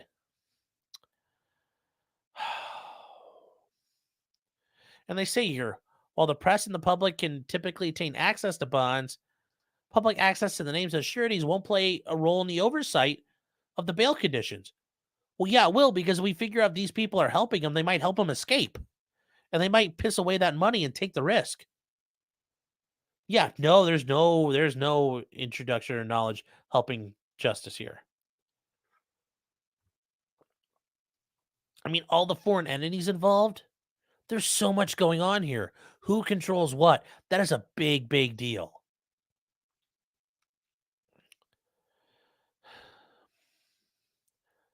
It's just absolutely bullshit. And they issue a court requesting an order directing the names and identifying information of the sureties be redacted in their bonds and not disclosed by the government. Okay. So they asked, and I guess we'll kind of skip to the bad part here. Um, well, spoiler alert, the court made a ruling.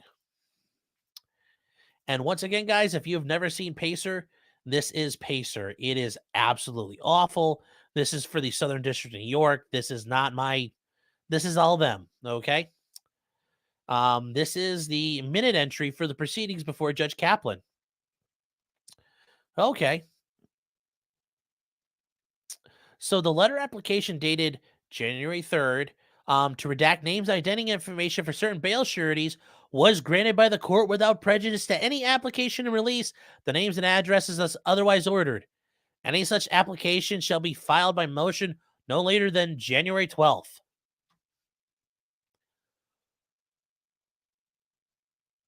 Bullshit.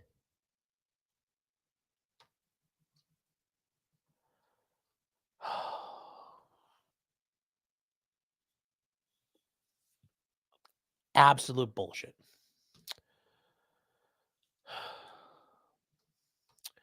I will say, though, if you guys go down here, filed that same day by Matthew Lee was an application and a response to that. And now Matthew Lee is from Inner City Press. If you guys follow along with Joe during the Ghislaine Maxwell trial, Inner City Press is very big in following the Ghislaine Maxwell trial. They were reporting every day. They're fighting back. And, for the sake of time, we're going to skip over it. But hopefully they get out of this. They get that information. Okay. So good luck to them. I hope they get it going. Let me see here. Stephen McGill says this will get no play on the news. Yeah. Uh-huh. Can't say I'm not surprised. Nope.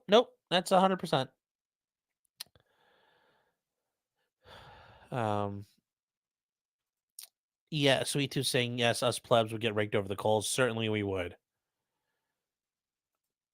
The pie case thing, aside from George Soros, who can afford it? It's not entirely, he doesn't owe $250 million. So he owes a fraction of that to the court. So let's say it's 10%. He can get 25 mil together, but we need to know where that 25 mil is coming from. Paul Harley says, did they let the Enron board have the same secrecy? I don't know. Now, a couple of you were saying that it's bull he was able to post bond at all. Remember, there is a presumption that you should be entitled to reasonable bail under the Eighth Amendment. And there's also the Bail Reform Act passed in the federal courts or federal government that applies to federal courts in federal court cases. You have the right to a bail. This idea we would just hold him. Okay, well, there's only so much we can do. He has the right to bail. Remember, those apply to the guys you don't like because eventually you want those rules to apply to you if God forbid you ever need them. So, yeah. Anyways, great. Doesn't it make you feel good? Go ahead, pronounce it correctly.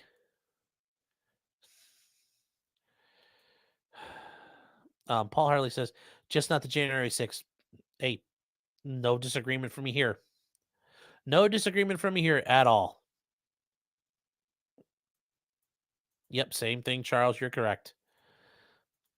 Captain Chromo says, I'm surprised he hasn't Epstein himself yet. It's still early in the case, man. Still early in the case. So, yeah, that is where we are with that.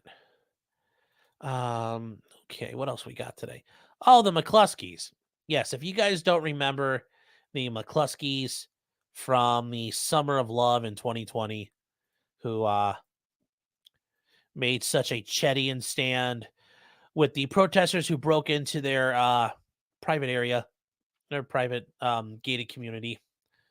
Here comes the boss. Well, they got their crappy little 25, but there comes the boss rocking the M16A2 look. Gotta love those Cold War vibes, that Cold War aesthetic.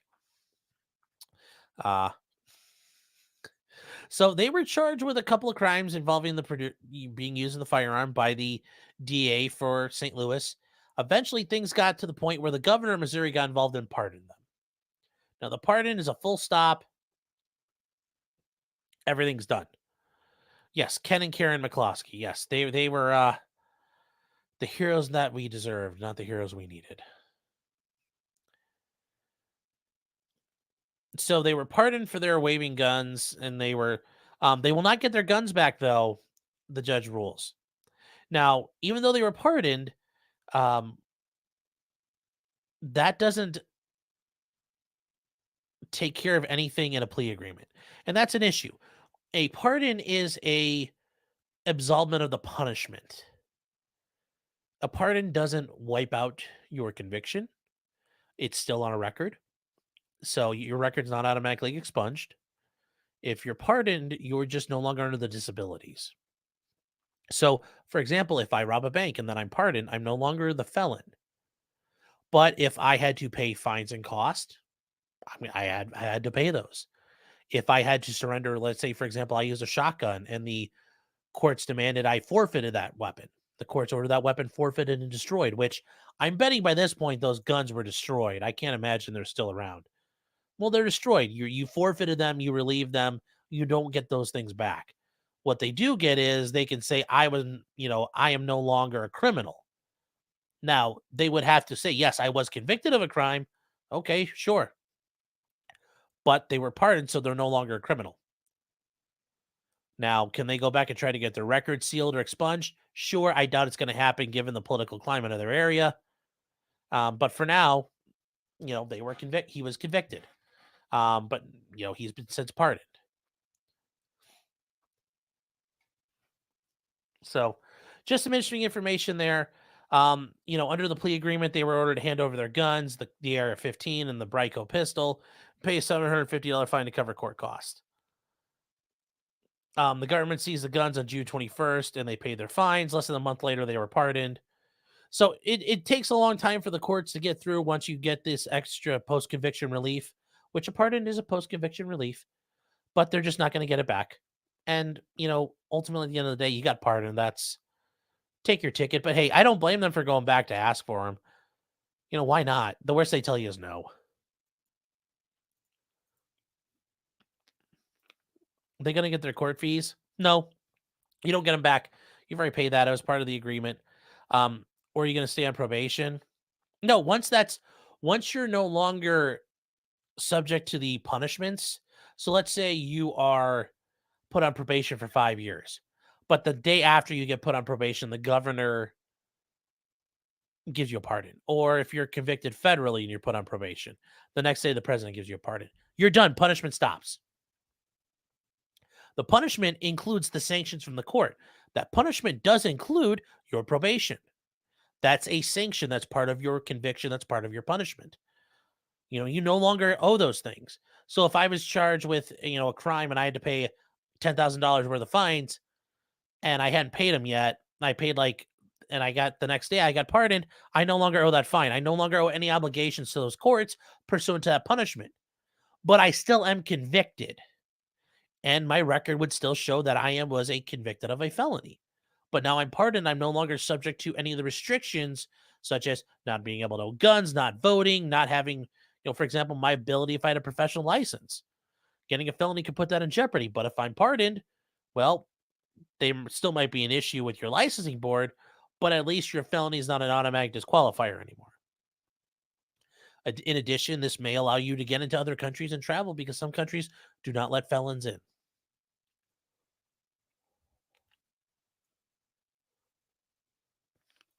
Stormcrow is saying, yeah, the government did him a favor by destroying the Bryco. Yes, the McCluskeys both are attorneys, so yes.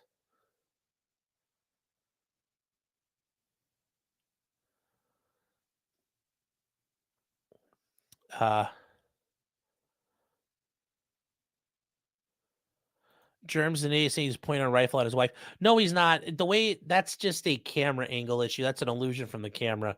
He's more likely pointing it this way and she's right here. But when you're looking at it from this way down, it's going to look like that. That's an optical illusion. Or maybe he really hates her and is hoping he actually blows her away.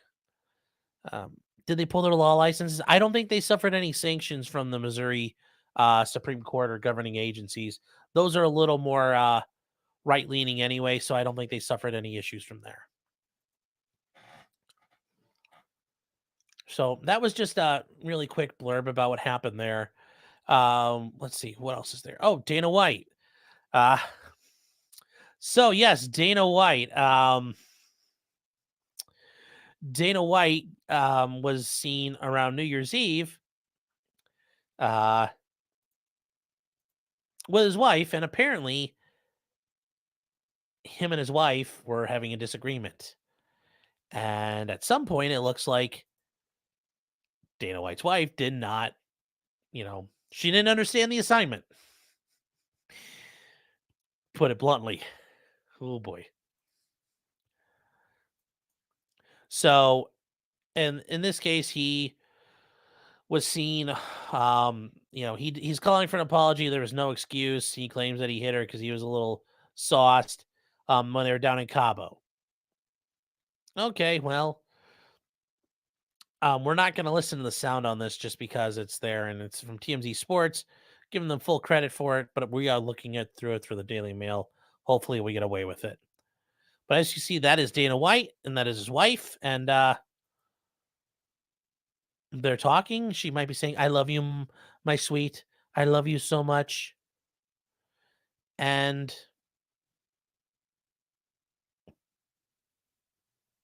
oh, oh, oh, oh, you need the Joe Rogan in there. Oh. Uh, you roll back some of that for that beautiful bean footage. Uh, yes, so he's not in the United States, so he can't be. This did not occur in the US. So are there issues of him being charged? No. Are the people in Mexico going to charge him? No. Is this a repeat of War Machine? No. No, it's not. Jim is saying she hit him first. She did. She did hit him first. But it does, it's one of those deals where it doesn't look good and you got to be careful about that stuff. There's cameras everywhere, number one, but number two, yeah, she hit him first, but obviously she may have been drunk or whatever it is. It looks like she falls down. So what happened there? Well, it looks like he used disproportional force to stop her from hitting him. That's part of the issue, guys. Remember, when you use force, it's got to be proportional to the threat you're facing. So if your drunk wife slapping you, like stopping her and blocking her, fine. But if you come back with a little bit of, and you give her some Irish sunglasses out of it, that's going to cause you some problems because it looks like he told her once and she didn't listen. So he had to tell her again.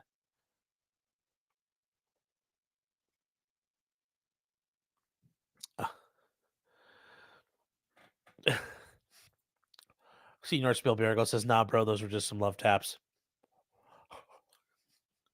Yeah. President-elect Four Doors Motorhorse says, "What happened is she was fighting 4 weight classes higher." Yeah, that's why they don't allow that normally in the UFC. Oh. So, yeah, but people were asking me, can anything happen to him? No, he can't be charged here in America for something he did outside the United States in this type of situation. Now, there are crimes federally where the government will come after you. This is not one of them. So, that was a little bit more composer C. Oh my gosh. Yes, Sean Connery proud. Sometimes you just need to give the ladies a slap. As he said at the Barbara Walters, who passed away recently. Brent's Irish sunglasses. Guys, never heard that before? I learned that as a kid. So, yeah, I just thought that was a little lighthearted. Getting to a more serious thing, and this is kind of wrapping it up, is we are getting close to 2 hours here and try to keep it under it. El Chapo, the famous Mexican cartel leader, his son, and I mentioned it, said no, not the other one, not him, the other one. It's the same son, got arrested by police today. And what happened? Well, the cartels are not happy with that. And if you guys weren't aware, back in 2019, he got arrested and the cartel showed up. And what did the cartel say? The cartels basically looked at the Mexican military and the police and said, "We're not going to let you arrest him today. You should let him go. We would really like him back. Like, really like him back." So, what did they do? Well, pretty simple. They showed up in their armored vehicles and they turned dump trucks into infantry fighting vehicles. As you can see, this is a dump truck with a weapon mounted turret.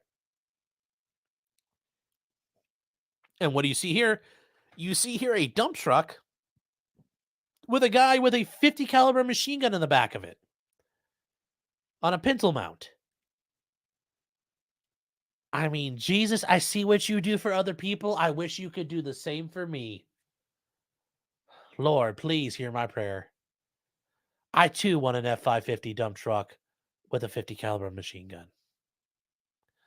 But Lord, I'd be willing to settle in your grace if you gave me a 14.5 millimeter machine gun. So yes, the cartel showed up, and guess what happened? They showed up and rolled deep. And the government said, "Oh, sorry, bro. Sorry. Yep, here you go. No harm, no foul. Please don't kill us."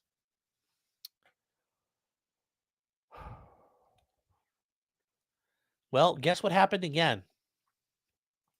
Well, El Chapo's son got arrested again.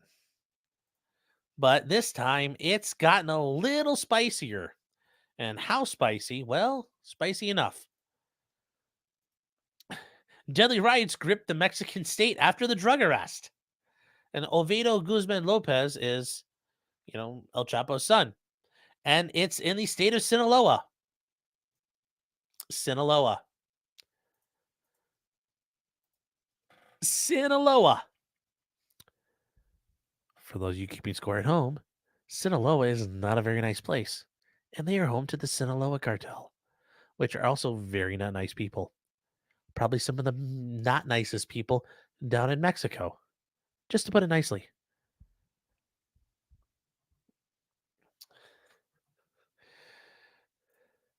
Dr. Jerk says, took the first Modern Warfare 2 mission a little literally. Yes. Oh.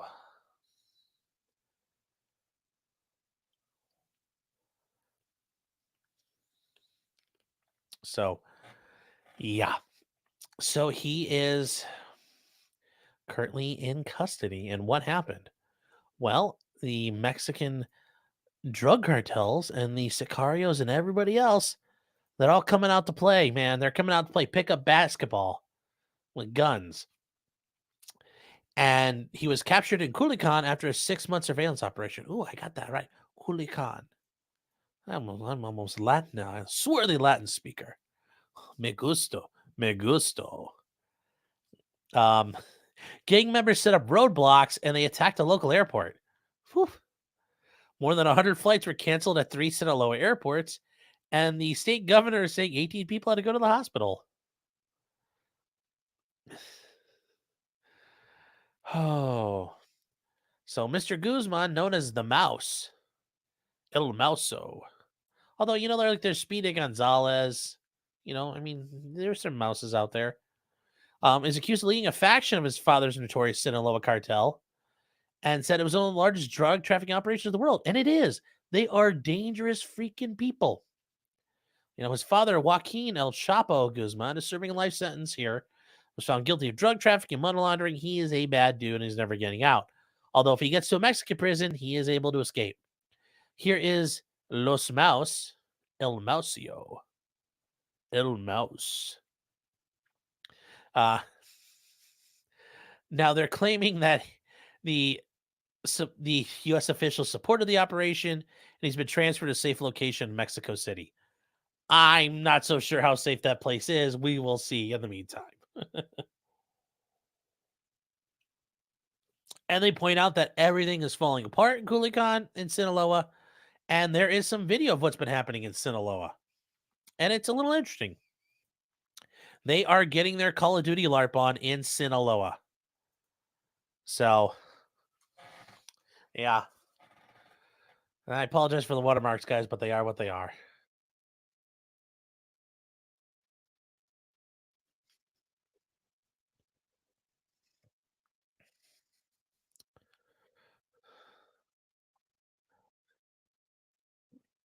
This is the Mexican government fighting back. Just and here are the cartel gunmen getting ready. Oh, along with some. Well, they might be government. You really can't tell nowadays. Here's the issue: are they government gunmen? Are they cartel gunmen? It's hard to tell now. Just because they wear uniforms doesn't mean anything. So,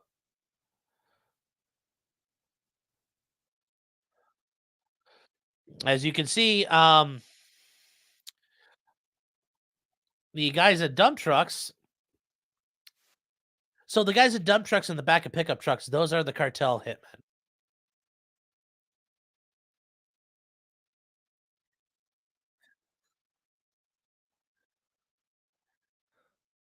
As you can see, they're ready to fight.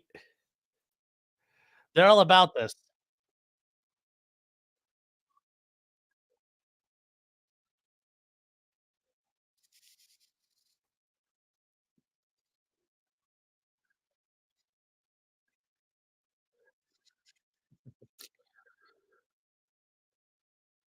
Now, some of your oh, is it not?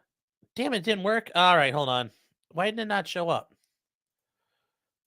All right, well, fine. Here, we'll rewind it. Here you go.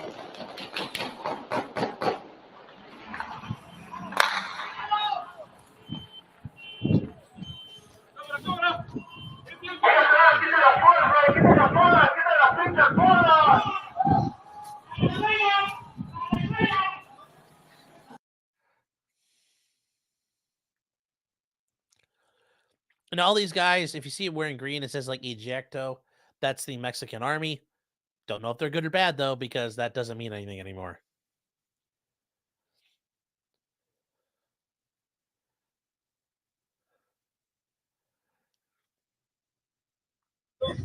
Now, these guys in the dump trucks, these are the cartel guys.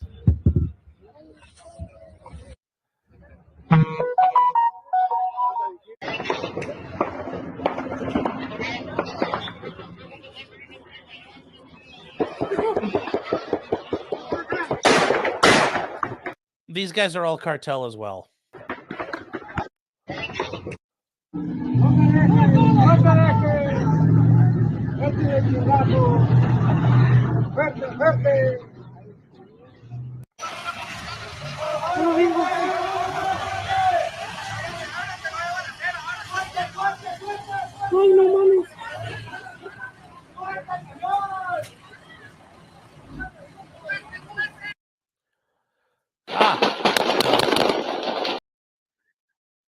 Yeah, so yes, I apologize for the boomer moment there, but it was worth it. Me gusto. Is Nick not on tonight? I don't know if he is or not. I haven't checked. Sean go long. Nick's falling asleep or something. Go nuts. I can't, guys. I've got work in the morning, so I cannot go too long tonight. Um, boomer. Yes, thank you. Mark Stout Exposed says, just got here. Merb debated a retard. Well, the internet's full of retards, myself included. So I'll have to take a look at that. Not shared. I feel like Ray Charles can't see. We can't see. Hey, boomer. I'm sorry. I was getting caught up in watching these guys go to work. I mean, it's great watching people put in work. Damn, like a Call of Duty match, Call of Duty Mexico. Well, Modern Warfare 2, they do go to Mexico for a little bit. Yes, there were 360 no scopes. Yes, but that is the state of Mexico. Captain Chromo says they need more RPGs. Oh, don't. Lord child, don't you worry. I'm sure they got enough RPGs. It's just they're being used right now. I guarantee you, there is all kinds of heavy weaponry getting thrown into the fight. Just give it some time. Um, Harris, no, I did not get to check that yet, but we are over 2 hours. I might be going on tomorrow night. Actually, if Nick's on tomorrow night, probably not. If he's on Saturday night, I don't know. Probably doing. I'll definitely probably be doing something Saturday night. Just like kind of early, like maybe 9, 10 o'clock, and do something for a little while. We can cover that then. I'm running out of time tonight, but we will work on that. White is so hard to keep clean. Yes, I know. Whether you're in the cartel and pushing drugs and fighting the government, or you're murdering co-eds up in the Mountain West, white cars are not conducive to staying clean. You should probably get a different color. Quit the day job. I would, but I'm pretty sure I'd get killed if I did that.